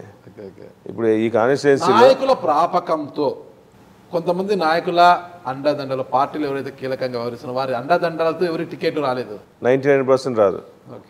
జగన్మోహన్ గారు పూర్తిగా 4-5 సర్వేల రూపంలో తీసుకొని వాళ్ళ ఓన్ ఇంటెలిజెన్స్ తీసుకొని ఎవరికి ఇస్తే బాగుంటుంది, బట్ 1 or 2% క్యాస్ట్ ఈక్వేషన్ కూడా ఎఫెక్ట్ అవుతూ ఉంటుంది. రాజకీయంలో కొంచెం క్యాస్ట్ ఈక్వేషన్ కూడా ఏ కమ్యూనిటీకి ఇస్తే బాగుంటుందని ఆ ప్రాంతం ప్రకారం ఓవరాల్గా స్టేట్ ఈక్వేషన్స్ ప్రకారం కొన్ని ఎస్సీలకి కొన్ని బీసీలకి కొన్ని ఒక కమ్యూనిటీకి ఇవ్వాలని చూసుకుంటారు తప్ప మోస్ట్లీ ఇచ్చిన సీట్లన్నీ ప్రజాదరణ ఇస్తారు. బూచేపల్లి కుటుంబానికి ప్రజాదరణ ఉందని సార్ టికెట్ ఇచ్చారు. 2004లో స్వతంత్ర అభ్యర్థి గెలిచారు, 2009లో గెలిచారు. 14 వచ్చేసరికి ఎందుకు మళ్ళీ మీకు జగన్మోహన్ గారితో పాటు ఉండటం వల్ల, ఆ రోజు కాంగ్రెస్లో వేరే వాళ్ళ వ్యక్తి ఉండటం వల్ల, కొంతమంది మా క్యాడర్లోనే కొంతమంది కాంగ్రెస్లో ఉండటం, కొంతమంది వైఎస్ఆర్సీపీలో ఉండటం వల్ల క్యాడర్ డిస్టర్బెన్స్ వచ్చింది ఎక్కువగా. మాకు సీట్ అనౌన్స్మెంట్లో ఆ రోజు కరెక్ట్గా 40 రోజుల ముందు అనౌన్స్ చేశారు. నేను ఆ రోజు జగన్మోహన్ గారితో పాటు నడుస్తూ ఉన్నప్పుడు కూడా, ఆ రోజు వైఎస్ఆర్సీపీలో ఉన్నా కూడా మా కార్యకర్తల మీద ఇబ్బందులు పెడుతున్నప్పుడు కూడా మేము ఆ రోజు జగన్మోహన్ గారిని తొందరగా సీట్ అనౌన్స్ చేస్తే అన్ని సెట్ చేసుకుంటామని చెప్పినాం. కానీ ఆ రోజు ఈక్వేషన్స్ ప్రకారం నన్ను కనిగిరి పంపించాలని రకరకాల ఈక్వేషన్స్ నడవటం వల్ల కొంచెం సీట్ అనౌన్స్మెంట్ డిలే అయింది. అనౌన్స్మెంట్ డిలే అవ్వటం, అవతల ఆపోజిట్ క్యాండిడేట్ కొంచెం ముందే వచ్చి తిరగటం వల్ల కొన్ని డిస్టర్బెన్స్ అవ్వడం వల్ల పోయింది. లేకపోతే ఆదరణ లేకపోతే మీరు చెప్తున్న అదే సర్వేలో బూచేపల్లి శివప్రసాద్ రెడ్డి గెలవడు కాబట్టి ఆల్రెడీ వేణుగోపాల్కి టికెట్ ఇచ్చారనుకోవచ్చు కదా. ఆ సర్వేలో మీ పేరు అప్పుడు 2019 అవును 2019 నేనే పోటీ చేయని చెప్పా. సర్వేలు కాదు, చెప్పారు. ఎందుకు నాన్నగారికి బాగాలేక పోటీ చేయాలన్న. మీకు మాధవరెడ్డి కుటుంబానికి ఉన్న గ్యాప్ ఎందుకు? ఏం లేదు గ్యాప్.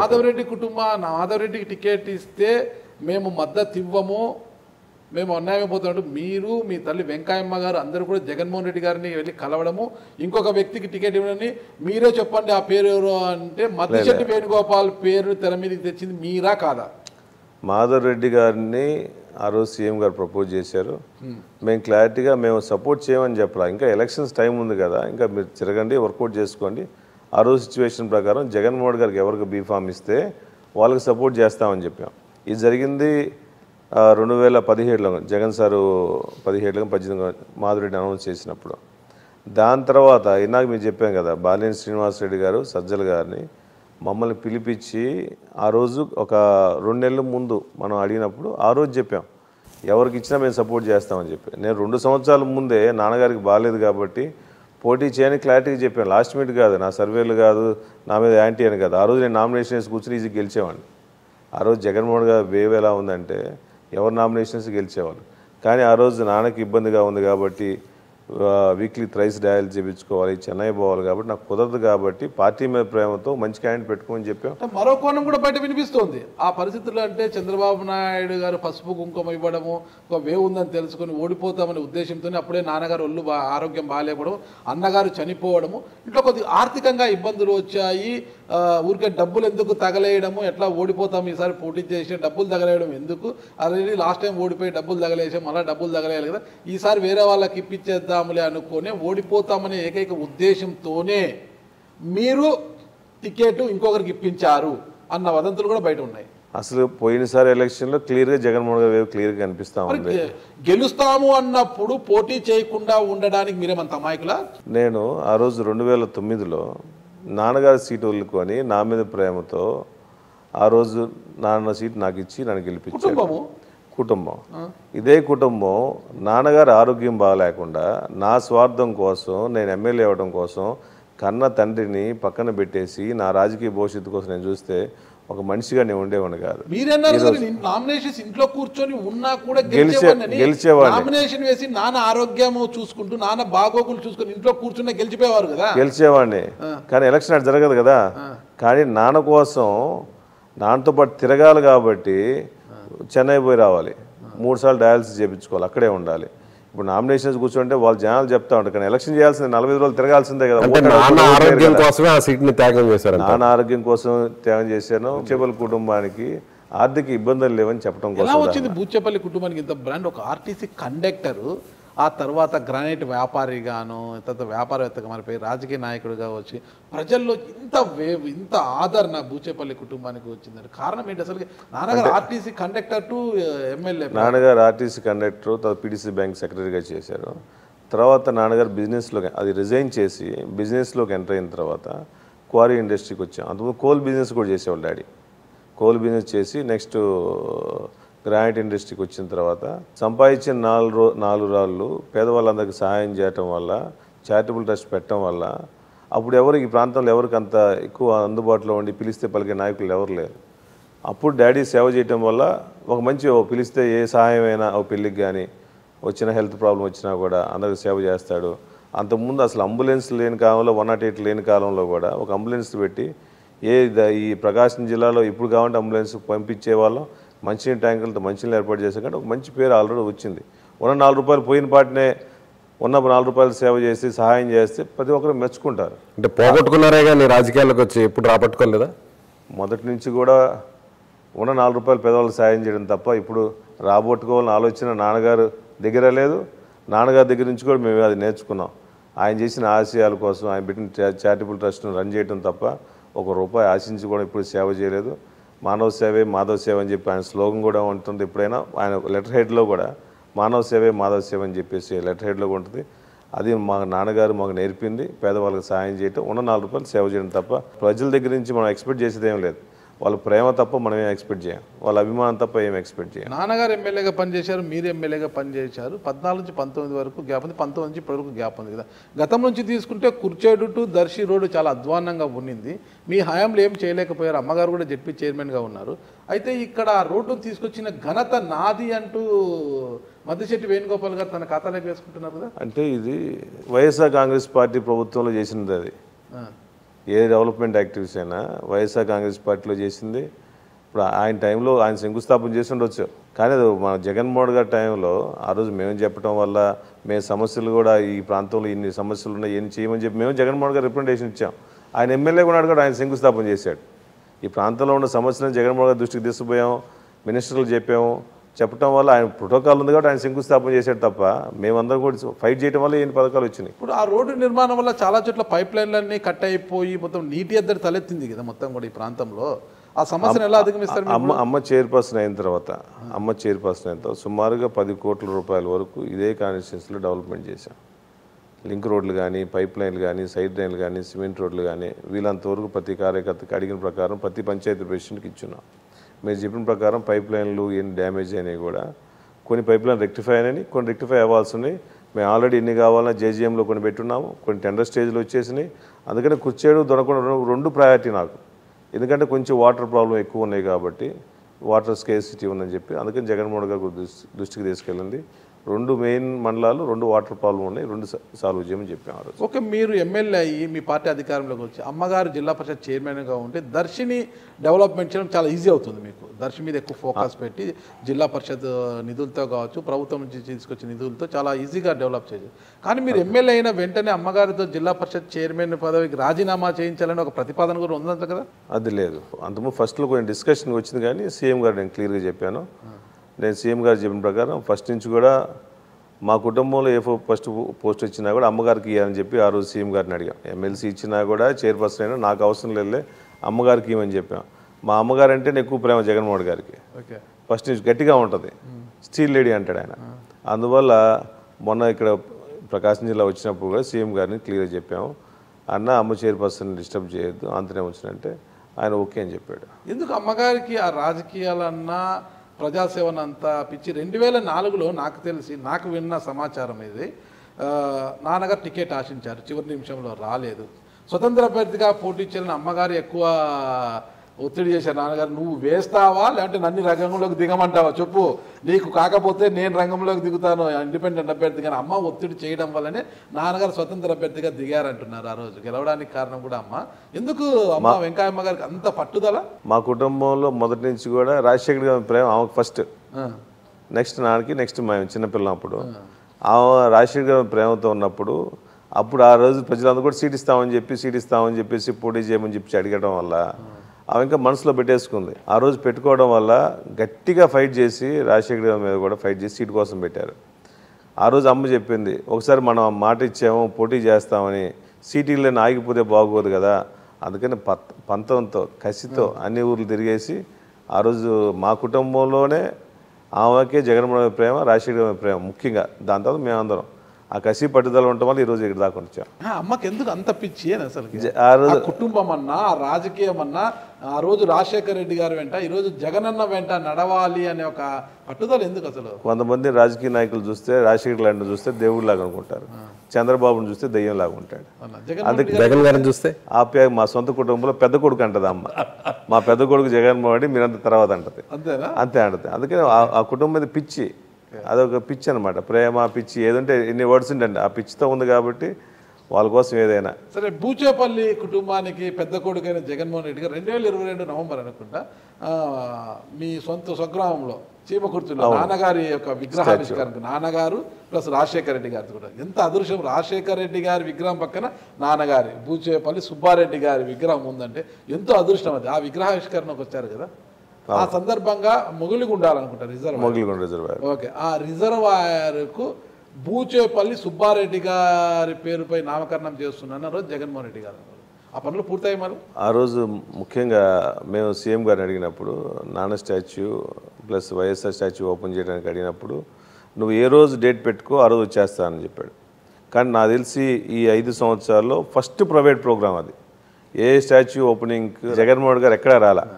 ఈ 5 సంవత్సరాల్లో జగన్న ఫస్ట్ టైం ఒక ప్రైవేట్ ప్రోగ్రామ్కి ఆర్గనైజ్ చేసుకొని వస్తా అని చెప్పాయంటే మా మీద ప్రేమతో, ఆ రోజు నాన్నగారి మీద ప్రేమ అవుతుంది. ఆ రోజు వచ్చిన పాటనే మేము కూడా రిక్వెస్ట్ చేసాం, అన్న ఈ ప్రాంతానికి డాడీ ఫస్ట్ నుంచి కూడా మొగిలిగొండ రిజర్వాయర్ అడుగుతున్నాడన్న, అది మీరు నాన్నగారి పేరు పెట్టాలంటే అడిగిన పాటనే కాదనుకుంటే ఎంబడే స్టేజ్ మీద అనౌన్స్ చేశాడు. అది ఆల్రెడీ కొన్ని వర్క్ స్టార్ట్ అయ్యింది, కొంచెం ఫైనాన్స్ ప్రాబ్లం అని చెప్పేసి ఆ కాంట్రాక్టర్ ఆగున్నాడు. నేను కూడా ఎలక్షన్స్ అయిన తర్వాత కూడా ఫస్ట్ టేకప్ చేసి నాన్నగారి పేరు మీద ఉంది. ఆ తాలూరు మండలానికి కూడా ఆ చుట్టుపక్కల చేమకుర్తి మండలానికి కూడా ఉపయోగపడేది ప్రాజెక్ట్ రిజర్వాయర్. 100% అది 7 కోట్లు 8 కోట్లు ఉంది. 100% కంప్లీట్ చేస్తాం. ఫస్ట్ ఇయర్లో కంప్లీట్ చేసి 2029 ఎన్నికలకు ఆ క్రెడిట్ మీ ఖాతాలో వేసుకొని వెళ్తారా?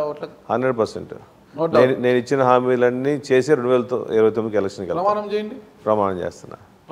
బూచేపల్లి శివప్రసాద్ నేను ఇచ్చిన హామీలను నెరవేర్చి 2029 ఎలక్షన్కి వెళ్తాను. ఏ హామీలు చెప్తారు? నేను అది కాదు, బూచేపల్లి శివప్రసాద్ రెడ్డి అని నేను ఈ ఎన్నికల్లో గెలిచి 2024 ఎన్నికల్లో గెలిస్తే నాకున్న 5 సంవత్సరాల కాల పరిమితిలో మొగిలిగుండాల ప్రాజెక్టు కావచ్చు, కాపులకు ఇచ్చిన హామీ మేరకు కళ్యాణ మండపం కావచ్చు, ఇతరత్ర అన్ని సమస్యలు పూర్తి చేసే మళ్ళా ఎన్నికలకు వస్తా. ఎలక్షన్లకు ఇచ్చిన హామీలన్నీ మళ్ళా 2029 లోపల పోయే ముందు మొగిలిగుండ రిజర్వాయర్ ఒకటి, మా కాపు సోదరులందరికీ కాపు కళ్యాణం ఒకటి, ఈ 2 మండలాల్లో కుర్చేడు దొనకొండ ప్రాంతంలో మెయిన్గా వాటర్ ప్రాబ్లమ్స్ రెక్టిఫై చేసుకుంటూ ప్రతి చెరువు నీళ్ళు నింపడం కోసం చేస్తూ మిగిలిన మండలాలు కూడా ఎక్కడ వాటర్ ఇబ్బంది లేకుండా ఎడ్యుకేషన్ విషయంలో కానీ రైతుల కోసం కానీ మహిళల కోసం అందరికీ అండగా ఉంటానని మనస్ఫూర్తిగా హామీ ఇచ్చి 2029 ఎలక్షన్ల ముందు ఎన్ని చేసే ఓట్లు అడుగుతా. ప్రమాణం చేస్తున్నా. బూచేపల్లి శివప్రసాద్ నేను ప్రమాణం చేస్తున్నా. అంతే, చూద్దాం మళ్ళీ ఆ రోజు చూద్దాము. ఇకపోతే ఫైనల్గా జగన్మోహన్ రెడ్డి గారు ప్రతి సభలో ఒకటే అంటున్నారు, నేను మంచి చేశానని మీరు అనుకుంటే నాకు ఓటేయండి అని. ఓకేనా, చాలా ధైర్యంగా చెప్తున్నారు, అంత దమ్ముతో చెప్తున్నారు. ఆ దమ్ము గల నాయకుడితో మీరు కలిసి పనిచేస్తున్నారు కదా. అదేవిధంగా దర్శిలో కూడా బూచేపల్లి శివప్రసాదను మీ బిడ్డ మీకు మంచి చేస్తాడని మీరు అనుకుంటే నాకు ఓటేయండి అని మీరు అదే దమ్ముతో చెప్పగలరా? 100% అదే విధంగా అడుగుతున్నా. జగనన్న ఏ విధంగా కులాలకి మతాలకి పార్టీలకి అతీతంగా ఎలా రాష్ట్రం మొత్తం సేవ చేస్తున్నాడో హెల్ప్ చేస్తున్నాడో అదేవిధంగా బూచేపల్లి శివప్రసాద్ రెడ్డి ప్రతి ఒక్కరికి అందుబాటులో ఉండి ఎవరికి ఏ కష్టం గడప తట్టక ముందే ఆ కష్టం ముందు శివప్రసాద్ రెడ్డి ఉంటాడని హామీ ఇచ్చి ఓట్లు అడుగుతున్నాను నేను. అంతేనా? అంతే. గొట్టిపాటి లక్ష్మీ కన్నా మీరు ఎందులో మిన్నా అంటే ఏమంటారు? సీనియారిటీ. ఈ కుటుంబం మీద ప్రేమ, బూచేపల్లి కుటుంబం మీద ఉన్న ప్రేమ ఈ ప్రాంతంలో ఉంది. బూచేపల్లి శివప్రసాద్ రెడ్డి ప్లస్ జగన్మోహన్ రెడ్డి గారు కలిసిన ప్రేమ ఎక్కువ ఉంది ఇక్కడ. అక్కడ చంద్రబాబు నాయుడు గారిని ఎవరు నమ్మే పరిస్థితి లేదు. చంద్రబాబు నాయుడు గారు ప్రతి సీజన్లో ఒక మనిషిని పెడతా ఉన్నారు. చంద్రబాబు నాయుడు గారు, పవన్ కళ్యాణ్ గారు, బీజేపీ, అది కూటమి, ఎన్డీఏ కూటమి. పవన్ కళ్యాణ్, చంద్రబాబు నాయుడు గారు, బీజేపీ ఉంది. బీజేపీ ప్రైమ్ మినిస్టర్ ఉన్నాడు, అది పక్కన పెట్టిన ఇక లోకల్గా ఉండే చంద్రబాబు నాయుడు గారు, పవన్ కళ్యాణ్ గారు. అసలు వీళ్ళు 3 జెండాలు పెట్టారు, వీళ్ళకి ఇంతవరకు ఎజెండా లేదు. అసలు ఎందుకు కలిశారు, ఎందుకు ఎలక్షన్ చేయబోతున్నారు, ఏమి హామీలు ఇస్తున్నారు? అట్లీస్ట్ పవన్ కళ్యాణ్ గారు ఇన్ని రోజులు తిరుగుతున్నా కూడా జగన్మోహన్ గారిని తిడుతున్నా తప్ప మా కాపుల మీద పలానా చేస్తామని ఒక్క మాటన చెప్పాడా? చెప్పలేదుగా. 2014లో చంద్రబాబు నాయుడు గారు సుమారుగా 600 పైన హామీలు ఇచ్చిందంట. ముఖ్యంగా రైతు రుణమాఫీ చేస్తా అన్నాడు, మహిళలందరికీ డ్వాక్రా రుణమాఫీ చేస్తా అన్నాడు, ఇంటింటా ఉద్యోగాలు ఇస్తా అన్నాడు, రకరకాల హామీ ఇచ్చాడు. దాంట్లో ఒక్కడు కూడా హామీ నెరవేర్చలా. హామీ నెరవేర్చలేని చంద్రబాబు నాయుడికి సపోర్ట్ చేస్తారా? ఇచ్చిన పథకాలని అమలుపరిచి నేను చేసిన మేలు మీకు నచ్చింటే ఓట్లేమనే జగన్మోహన్ గారిని ఆశీర్వదిస్తారని ప్రజలందరూ ఫిక్స్ అయి ఉన్నారు. ఒకసారి ఈ కుటుంబం ఈ రాష్ట్రంలో రాజశేఖర్ గారిని నమ్మారు జనాలు, ఆ రోజు ఎన్టీఆర్ గారిని నమ్మారు. చంద్రబాబు నాయుడు గారు ఇప్పుడు నమ్మట్ల.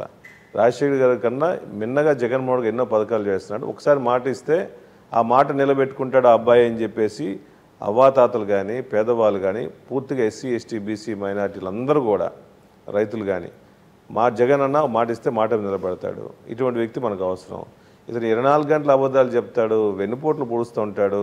పవన్ కళ్యాణ్ ఏం మాట్లాడతాడు తెలియదు. తేపటికి జగన్మోహన్ రెడ్డి దించుదామని అంటాడు తప్ప మేము పలానా వాళ్ళకి పేదవాళ్ళకి చేస్తామనే మాట ఏం లేదు. అందువల్ల ఇక్కడ ఈ కాన్స్టిట్యున్సీకి వచ్చేసరికి జగన్మోహన్ గారిని బూచేపల్లి కుటుంబాన్ని చూసి ఆదరిస్తున్నారు. అక్కడ 2 చంద్రబాబు నాయుడు గారు చూస్తే అన్ని అబద్ధాల మాటలు చెప్తాడు. లక్ష్మి గారేమో ఈ సీజన్ ప్రకారం వచ్చి పోతూ ఉంటాడు. ఉన్నోడిని జాగ్రత్త వచ్చింది పోతారని మీలో చెప్పుకోతారు. జనాలు ఫిక్స్ అయిపోయారు. ఫిక్స్ అయిపోయారు. సరే మీరు అలా అంటున్నారు కదా, గొట్టిపాటి లక్ష్మి గారు ఇక్కడ నరసరావుపేట నుంచి అక్కడ టికెట్ ట్రై చేశారు, అక్కడ టికెట్ అవి ఇక్కడికి వచ్చారు. ఓకే, తండ్రి తాతల వారసత్వంతో ఇక్కడికి వచ్చారు. కానీ గొట్టిపాటి వారికి అందరూ కూడా కుటుంబ సభ్యులు ఇతర నాయకులందరూ కూడా కూటమి అభ్యర్థి అంతా మద్దతు పడుతున్నారు. కానీ మీకు మీ ఇంట్లోనే మీకు శత్రువులు తయారైపోయారు. మీ ఇల్లు అంటే మీ పార్టీ. మీరు గతంలో మీరు మద్దతు ఇచ్చారు, మద్దిశెట్టి వేణుగోపాల్ గారు గెలిచి ఉన్నారు.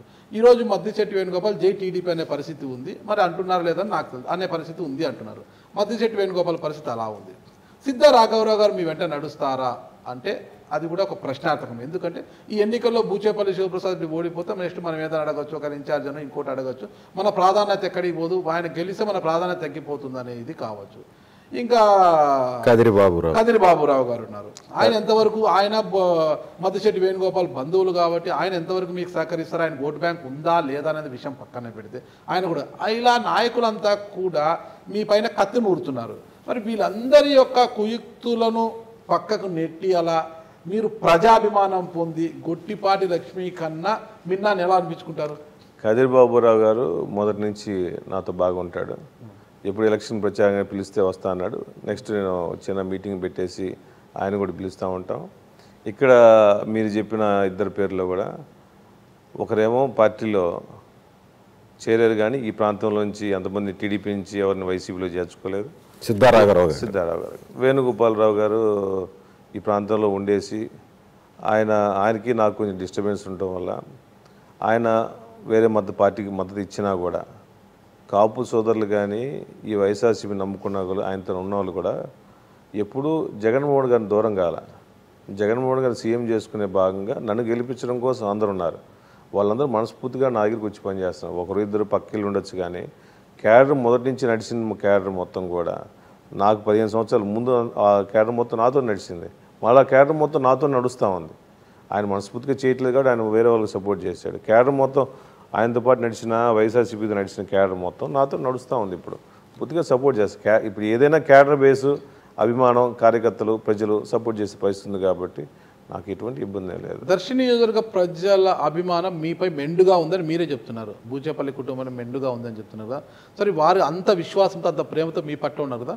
అయితే దర్శి నియోజకవర్గం ఈ విధంగా ఉండాలని మీ ఊహల్లో ఒక చిత్రము ఏమైనా గీసుకున్నారా? ఈ విధంగా ఉండాలి, దర్శి అనగానే రాష్ట్రంలో అందరికీ ఇదే గుర్తు రావాలి, ఈ విధంగా ఉండాలని ఏమన్నా మీ ఆలోచనలో కావచ్చు, మీ ఎలా కళ్ళు మూసుకుంటే అలా ఏమన్నా ఒక చిత్రం ఏమైనా గుర్తుకొస్తుందా మీకు? ఒకటి, దర్శి మున్సిపాలిటీ మోడల్ మున్సిపాలిటీగా తయారు చేయాలని ఫస్ట్ కాన్సెప్ట్. ఈ ప్రాంతానికి ఆర్టీసీ బస్ స్టాండ్ లేదు, ఆర్టీసీ బస్ స్టాండ్ చేయాలని చెప్పి ప్రయర్గా టేకప్ చేసుకున్న ప్రాజెక్టులో ఒకటి. మా ప్రాంతం మొత్తం రైతులతో ఎక్కువ, మొత్తం రైతులు మొత్తం ఆధారపడిన ప్రాంతం కాబట్టి కోల్డ్ స్టోరేజ్ కూడా ఎక్కువ పెట్టేసి రైతులకి ఎప్పుడే చిన్న అవసరం వచ్చినా ఏదైనా స్టోరేజ్లో పెట్టుకోవాలన్నా కోల్డ్ స్టోరేజ్ ప్రతి మండలానికి పెట్టాలని కాన్సెప్ట్ పెట్టుకున్నాము. అది పెట్టుకున్నాము. మంచినీళ్ళు పెట్టుకున్నాం, ప్రతి ఊరికి సాగర్ నీళ్ళు ప్రతి చెరువు నింపాలని పెట్టుకున్నాం. మా కాన్సెప్ట్ మొదటి నుంచి కూడా రైతులు బాగుంటే పేద ప్రజలు బాగుంటే అందరూ బాగుంటారు. గతంలో కన్నా శివప్రసాద్ వచ్చిన తర్వాత అన్ని రంగాల్లో విద్య, వైద్య, ఎడ్యుకేషన్ విషయంలో ప్లస్ రైతుల కోసం అందరికీ అందుబాటులో ఉండి మార్కెట్ రేట్లు వచ్చి మంచిగా మొన్న జగన్ వచ్చిన తర్వాత కూడా ఒక మార్కెట్ కూడా వచ్చేసింది. ఒక ఏఎంసీ ద్వారా కూడా ప్రతి ఒక్కరికి రైతులకు ఉపయోగపడే కాన్సెప్ట్ గతం కన్నా బూచేపల్లి మార్కు ఈసారి 100% ఎలక్షన్లో కనిపిస్తుంది. సో బాలినేని శ్రీనివాస్ గారు మీతో ఎలా ఉంటారు, వైవి సుబ్బారెడ్డి గారు ఎలా ఉంటారు, ఇప్పుడు ఎంపీగా బరిలో ఉన్న చెవిరెడ్డి గారు, ఈ ముగ్గురు ఎలా ఉంటారు మీతో? మొదటి నుంచి కూడా జగన్మోహన్ గారి తర్వాత ఈ జిల్లాలో వచ్చేళ్ళకి బాలినేని శ్రీనివాసరెడ్డి గారు, అదేవిధంగా వైవి సుబ్బారెడ్డి గారు నేను ఇప్పుడు వచ్చినా కూడా సొంత మనిషిలాగా భావించి ఎప్పుడే పనులు ఆయన మినిస్టర్గా ఉన్నప్పుడు కానీ, ఆయన టీడీ సుబ్బారెడ్డి గారు టీడీ చైర్మన్ ఉన్నప్పటి నుంచి కానీ, ఫస్ట్ నుంచి కూడా రాజకీయంలో ఉన్నప్పటి నుంచి కూడా నేను ఎప్పుడు పోయినా నాకు ఏది కాదనుకుంటా నాకు హెల్ప్ చేస్తూ ఉన్నారు. వాళ్ళు నాకు అన్నలాగానే ఉన్నారు. ఎప్పుడు పోయినా మా కుటుంబాన్ని ఆదరిస్తున్నారు. అదేవిధంగా చెవిరెడ్డి భాస్కర్ రెడ్డి గారు, జగన్మోహన్ గారు ఈసారి ఎలక్షన్లకు పోటీ చేయించారు. ఈ ముగ్గురులో ఎవరు వర్గం మీరు? ఈ ముగ్గురులో ఎవరు వర్గం? నేను జగన్మోహన్ గారి వర్గం. జగన్ కింద ముగ్గురు ఉన్నారు. అందరూ చెవిరెడ్డి భాస్కర్ గారు ఒంగోలు ఎంపీగా పోటీ చేస్తున్నారు కదా, ఆయన పోటీ చేయడము మీకు బలమా బలహీనతనా? చెవిరెడ్డి భాస్కర్ రెడ్డి గారి మీద ఒక మంచి బ్రాండ్ ఉంది. వైఎస్ రాజశేఖర్ గారితో పాటు నడిచారు, రాజశేఖర్ గారితో పాటు నడిచారు, అదేవిధంగా జగన్మోహన్ గారితో పాటు నడిచారు. సుమారు 35 సంవత్సరాలు రాజకీయం చేస్తున్నారు. చంద్రగిరిలో ఏ విధంగా డెవలప్ చేస్తున్నాడో అదేవిధంగా ఆయన పోయినసారి కరోనా టైంలో కానీ ఏ చిన్న ఫంక్షన్లు వచ్చినా కూడా ప్రతి ఇంటికి అన్ని వస్తువులు కానీ సరుకులు కానీ బట్టల పంపిణీ కానీ చేస్తున్నాం. కాబట్టి మంచి చారిటబుల్ ట్రస్ట్ చేసే అతని వ్యక్తి, ప్లస్ వైఎస్ఆర్ కుటుంబానికి విధేయుడిగా ఉన్న వ్యక్తి. ఈ ప్రాంతానికి రావడం బాగుందని చెప్పి ప్రతి ఒక్కరూ మొన్న ఆత్మీయ సమావేశం ప్రతి మండలానికి పెడితే గతంలో ఎప్పుడు లేని విధంగా ప్రతి మండలానికి 5,000 మంది వచ్చారు. ఓన్లీ పిలిస్తే ఒక 2 days ముందే పిలిస్తే చెవిరెడ్డి భాస్కర్ రెడ్డి గారు, జగన్మోహన్ గారు పంపించిన వ్యక్తి చెవిరెడ్డి భాస్కర్ రెడ్డి గారు, అతన్ని ఆదరించాలి, అతను గెలిపించాలని చెప్పి ప్రతి ఒక్కరు కంకణ కొట్టుకు. పక్క రాష్ట్రంలో ఉన్న కేటీఆర్తో చాలా మంచి సంబంధాలు ఉంటాయంటారు మీకు? లేదు. అప్పుడు నా ఫస్ట్ 2009 ఎమ్మెల్యేగా ఉన్నప్పుడు రేవంత్ గారు, కేటీఆర్ గారు మేమందరం కలిసి అప్పుడు అసెంబ్లీలో ఉన్నాం తప్ప తర్వాత రాష్ట్రం విడిపోయిన తర్వాత మీరు ధర్మవరం ఎమ్మెల్యే కేతిరెడ్డి వెంకటరామరెడ్డి గారు, కేటీఆర్ గారు మీరంతా కూడా బాగా క్లోజ్. కేటీఆర్ గారితో కలిసి హైదరాబాద్ లో రియల్ ఎస్టేట్ బిజినెస్ అన్ని పుకార్లు వాస్తవాలు కాదంటారా? కేటీఆర్ కలిసి చేస్తే నేను హైదరాబాద్ లో రియల్ ఎస్టేట్ చేయలేదు. ఏదో మా ఫామ్ హౌస్ కి 4-5 ఎకరాలు కొనుక్కున్నాను తప్ప అంతకన్నా ఏం లేదు. ఇప్పుడు రేవంత్ గారు కానీ కేటీఆర్ కానీ ఫస్ట్ మా 2009 బ్యాచ్లో అందరూ మాతో ఉన్నారు కాబట్టి కలిసిమెలిసి ఉన్నాం. అందుకని క్లోజ్గా అప్పుడు ఉన్నాం. కాలక్రమేణా ఇంకా వాళ్ళ ఆ రాష్ట్రంలో ఉండిపోయారు, మేము రాష్ట్రంలో ఉన్నాం. పాపం ఎప్పుడు పోయినా పిలిచినా మాట్లాడినా ఆప్యాయంగా మా శివ వచ్చాయని చెప్పి ఎప్పుడు సహాయం చేస్తుంటాడు. అంతకుముందు కూడా రేవంత్ రెడ్డి గారా, రేవంత్ అన్న దగ్గరికి ఇప్పుడు పోవాలా. మీరంతా కొలీగ్స్ కదా 2009లో. ఒక్కసారి మాకు పోయినసారి అతను ఎంపీగా పోటీ చేసినప్పుడు మేము హిందూలో ఉన్నాం, హిందూ ప్రాజెక్ట్స్లో ఉన్నాం. అప్పుడు ఎంపీ ఓట్లు అడగడం కోసం వర్క్ చేస్తున్నారు మీరు? లేదు, అప్పుడు ఇల్లు నాది హిందూ ప్రాజెక్ట్స్లో, హిందూలో విల్లా ఉంటే కోకటిపల్లిలో ఆడున్నాను. అప్పుడు ఎలక్షన్స్ కోసం వచ్చాడు. అప్పుడు వచ్చినప్పుడు సార్ కలిసాం అంతే. తర్వాత కావాలా ఆయన సీఎం అయిన తర్వాత కావలేదు, మాకు అవసరం కూడా లేదు. ఆ రోజు మీతో పాటు పనిచేసిన ఎమ్మెల్యే ఈరోజు సీఎం, మీరేమో ఇంకా రెండోసారి ఎమ్మెల్యేగా గెలవడానికి ప్రయత్నిస్తున్నారు. ఎమ్మెల్యే అయితే చాలు, నాకు అంతకని ఏం అవసరం అంతే లేదా? మంత్రి అవసరం లేదా? నాకు అవసరం లేదు. రాజశేఖర్ గారితో పాటు 2009 అసెంబ్లీలో కూర్చున్నాను, జగన్మోహన్తో పాటు అసెంబ్లీలో కూర్చోవాలి అంతే. ఈ జిల్లాలో మన సీఎం గారు చెప్పినా మేము చెప్పినా మేము బాలేని వాసన మాకు బాగుంటాడు. ఆయన మినిస్టర్ అయితే మేము అందరం మినిస్టర్ అయినట్లకే. అవును, మీ విద్యాభ్యాసం అంతా ఎక్కడ కొనసాగిందండి? ఇక్కడ 10th వరకు ఇక్కడ ఒంగోలు చదివాను. 10th వరకు తెలుగు మీడియమా ఇంగ్లీష్ మీడియమా? తెలుగు మీడియమే. ఓకే. హైదరాబాద్లో వివేకానంద కాలేజీలో గౌతమి, దాని తర్వాత చెన్నైలో మెడిసిన్ చదివాను. మరి ఎందుకు వైద్యనారాయణ అంటారు కదా, ఇంకా అవసర్జన అయిపోయింది, పీజీ చేసేసి ఒక మంచి డాక్టర్గా రాణించాల్సిన బూచేపల్లి శివప్రసాద్ రెడ్డి గారు ఎందుకు అవసర్జనతో ఆగిపోయారు? అసలు డాడీకి సపోర్ట్ కోసం క్వారీ చేసుకోవాల్సిన అవసరం ఉంది. ఇంకా మళ్ళీ పీజీ చేసినా కూడా మళ్ళీ ఇదే చేయాల్సి వస్తుంది. కాబట్టి అందువల్ల నాన్నగారు పెట్టిన బిజినెస్ దాంట్లో చేస్తూ ప్రజలకు కూడా సేవ చేయాలని చెప్పేసి ఆ రోజు మేము కూడా వచ్చేసి బిజినెస్ ప్లస్ పాలిటిక్స్లో కలిసి తిరుగుతా ఉన్నప్పుడు. బూచేపల్లి గారి యొక్క అంతిమ లక్ష్యం ఏంటి? దర్శి ప్రజల ప్రేమ పొందాలి, దర్శికి అందుబాటులో ఉండాలి, దర్శి ప్రజల ఆశీస్సులతో ఈ ప్రాంతానికి సేవ చేయాలి. పోటీతత్వం ఎక్కువనా? మొదటి నుంచి కూడా ఫైట్ చేసే ఆలోచన ఉంది. పోటీ కూడా అటువంటి ప్రత్యర్థి మీద పై చేసి సాధించాలి అనేసి మొదటి నుంచి ఉందా? ఉంది. అందుకేనా మద్దిశెట్టి వేణుగోపాల్ గారు ఇల్లు కడితే నేను ఆయన కన్నా ముందే ప్రారంభోత్సవం చేయాలి అనేసి మేఘాల మీద ఇల్లు కట్టేసి అసంపూర్తిగా ఉన్నప్పుడు ఇల్లు ప్రారంభించేశారు? అదేం లేదు, మంచి రోజు అని చెప్పేసి ఆ రోజు స్టార్ట్ చేసాం అంతే. అంతేనా? అంతే. మీకు మంచి రోజు, అందరికి మంచి రోజు? మాకు మంచి రోజు, నా పేరు మీద ఇల్లు మంచి రోజు అని. ఓకే విజయ్, ఇంకా ఫైనల్గా అన్ని విశేషాలు చెప్పేశారు. ఇక దర్శి గురించి ఏం తెలుసుకోవాలనుకున్నారు మీరు? సో ఫైనల్గా దర్శిని మిగతా నియోజకవర్గాల కంటే కూడా ఏ స్థాయిలో మీరు పైకి తీసుకురావాలనుకుంటున్నారు? దర్శి ప్రజలు సంతోషంగా ఉండడం కోసం ముఖ్యంగా ఈ ప్రాంతం మున్సిపాలిటీ బాగా చేయాలి, ఒక మంచి మోడల్ మున్సిపాలిటీగా చేయాలి. ఫస్ట్ కాన్సెప్ట్ ఎడ్యుకేషన్ బాగా చేయాలి, హెల్త్ ఇంప్రూవ్ చేసుకోవాలి. గవర్నమెంట్ హాస్పిటల్లో కూడా ఇప్పుడు డెలివరీస్ కూడా చాలా తక్కువ జరుగుతున్నాయి. మంచి డాక్టర్లను పెట్టుకొని సీనియర్ డాక్టర్లను కూడా పెట్టించేసి అన్ని ఫెసిలిటీస్ ఒక ప్రైవేట్ హాస్పిటల్స్లో ఏ విధంగా ఫెసిలిటీస్ ఉన్నాయో అదే ఫెసిలిటీస్ గవర్నమెంట్ హాస్పిటల్లో ఉంచేసి ఈ పక్క నుంచి ఈ ప్రాంతాల చిన్న చిన్న సమస్యలను పక్క ప్రాంతాలకు పోకుండా హాస్పిటల్స్ మెరుగు చేయడం కోసం కృషి చేస్తాం. ప్రతి ఒక్కరికి రైతుల కోసం సాగునీరు, అదేవిధంగా ప్రతి 5 మండలాల్లో సురక్షిత మంచినీళ్ళ కోసం ప్రయత్నిస్తాం. ప్రతి ఒక్కరికి చదువుకున్న వాళ్ళకి ఉద్యోగాల అవకాశాలు కల్పిస్తూ ప్రతి ఒక్కరు అవసరమైతే మేము ఒక ఐటీ వ్యవస్థ పెట్టడం కానీ, ఐటీ ఇండస్ట్రీ పెట్టడం కానీ, ఈ దొనకొండ ప్రాంతంలో ఇండస్ట్రీ డెవలప్ చేయడం కోసం కానీ, చదువుకున్న పిల్లలకి ఏ విధంగా ఉద్యోగాలు రావడం కూడా ప్రయత్నిస్తాం.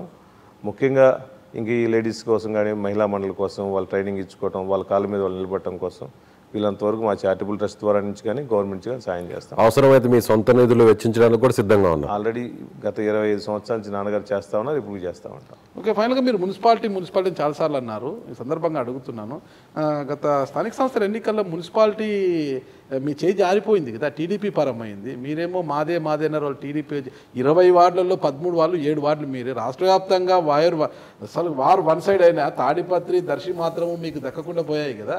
అసలు మరి ఇప్పుడు ఈ నగర పంచాయతీలో టీడీపీ పెత్తనం ఉంది, టీడీపీ కుర్చీ చేసుకొని కూర్చుంది. మరి ఈ నగర పంచాయతీలో మీరు మెజార్టీ ఎలా సాధిస్తారు? మొన్న ఎలక్షన్ జరిగిన దానికి కొంచెం కమ్యూనికేషన్ గ్యాప్ కానీ, కోఆర్డినేషన్ చేసుకోవడం లేకపోవడం కానీ, అంటే వెనక మీరు ఉండి ఓడిచ్చారా? లేదు, అసలు నా హస్తమే లేదు, నాకు సంబంధం కూడా లేదు, నేను ఇన్వాల్వ్ కూడా కాలేదు. ఆ రోజు కొంచెం కోఆర్డినేషన్ లోపం వల్ల, ఎలక్షన్ మేనేజ్మెంట్ లోపం వల్ల పోయింది అనుకుంటున్నాను. ఎవరు కావాలని చేసింది కాదు. ఏంటి ఆ కోఆర్డినేషన్ లోపం అంటే ఎక్కడ జరిగింది? అంటే క్యాండిడేట్లు మంచి వాళ్ళని పెట్టుకోలేకపోవడం కానీ, అక్కడ ఆ రోజు ఉన్న ఎమ్మెల్యే కానీ జాగ్రత్తగా ఎలక్షన్ చేసుకోలేకపోవడం. మీకు సంబంధం లేకుండా ఆయన అభ్యర్థులను పెట్టారు కాబట్టి ఓడిపోయారంటారు. అదే అని చెప్పండి. క్యాండిడేట్ ప్రతి ఎలక్షన్స్ క్యాండిడేట్ సెలక్షన్ ఇంపార్టెంట్, వాళ్ళు ఎలక్షన్ సరిగ్గా చేస్తున్నారు లేదు ఇంపార్టెంట్. ఈ ఎన్నికల్లో నగర పంచాయతీలో మీరు పైచేసి సాధిస్తారా? 100%. నేను ప్రతి ఇంటికి డోర్ టు డోర్ తిరిగినప్పుడు స్పందన జగన్మోహన్ గారి ప్రభుత్వం వల్ల ఎన్నో స్కీమ్స్ మా దగ్గరికి అందుబాటులో ఉన్నాయి. మీరు వచ్చిన తర్వాత 120 కోట్ల రూపాయలు పెట్టి మంచినీటి కుళాయిలు ఏర్పాటు చేస్తారు, ఇంటింట కుళాయిలు ఏర్పాటు చేస్తున్నారు. మీకు తప్ప మేము ఎవరికి ఓట్లు వేస్తామని ఫీలింగ్ జనాల్లోకి వచ్చేసింది. మేము గత 45 రోజులు తిరుగుతూ ఉన్నాం కాబట్టి ప్రతి డోరు టచ్ చేశాను. ప్రతి ఒక్కరు కూడా మీకు ఈసారి ఓట్లు వేస్తామని ఫీలింగ్లో ఉన్నారు. సో దర్శి మున్సిపాలిటీ ఓడిపోయారు కాబట్టే వేణుగోపాల్ని మార్చారనుకోవచ్చు? అదేం కాదు. ఒక్క విషయం చెప్పండి, నాన్నగారు పాపం ఆర్టీసీ కండక్టర్గా ఉండి తర్వాత వ్యాపారవేత్త అయ్యి తర్వాత రాజకీయాల్లోకి వచ్చారు కదా, మంచి ఒక బ్రాండ్ను క్రియేట్ చేసుకున్నారు నాన్నగారు ఈ ప్రాంతంలో. బూచేపల్లి సుబ్బారెడ్డి గారు అంటే ఒక బ్రాండు, పేదల మనిషి, పేదల పెనిది. అలాంటి వ్యక్తిని టీడీపీ హయాంలో జైలు పాలు చేశారు. దాదాపు 2 వారాల పాటు జైల్లో ఉంచారు, రిమాండ్లో ఉంచారు. ఆ పరిస్థితుల్లో మీకు ఏమనిపించింది? మీ కుటుంబం ఎలా ఫీల్ అయింది అసలు? ఎప్పుడు బూచేపల్లి సుబ్బారెడ్డికి ఆ పరిస్థితి వస్తుందని మేము ఎప్పుడు అనుకోలే.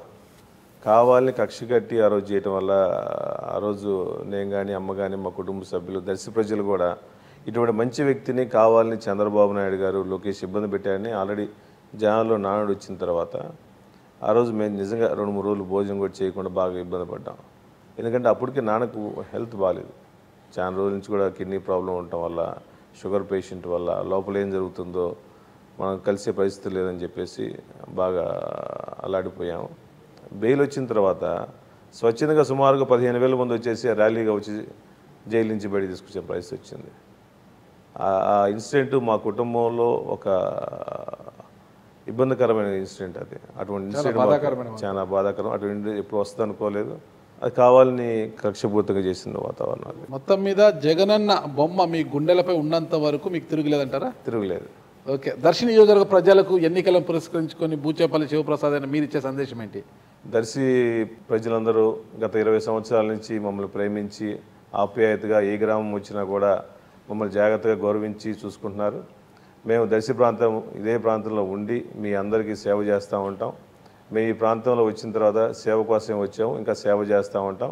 నాన్నగారు ఆశయాలని చారిటబుల్ ట్రస్ట్ ద్వారా ఎన్ని ఆశయాలు కొనసాగించారో అన్ని ఆశయాలు కొనసాగిస్తూ ఇప్పుడు జగన్ వచ్చిన తర్వాత వాలంటీర్ ఏ విధంగా ప్రతి ఇంటింటికి పోయి కష్టపడుతున్నాడో నేను ఇదే కాన్స్టిట్యూన్సీలో ఒక పెద్ద వాలంటీర్గా ఉండి ప్రతి ఇంటికి పోయేసి ప్రతి సమస్యలు పరిష్కరించి మీ అందరికి అందుబాటులో ఉంటానని మీ అందరి డెవలప్మెంట్ కోసం దర్శి డెవలప్మెంట్ కోసం కృషి చేస్తానని చెప్పి హామీ ఇస్తున్నాను. సో అందరిలాగే ఎమ్మెల్యేగా హంగు దర్పాన్ని ప్రదర్శిస్తారో లేదంటే శివప్రసాద్ రెడ్డి గారు చెప్పినట్టుగా పెద్ద వాలంటీర్గా ఉంటారో మరి చూడాలి.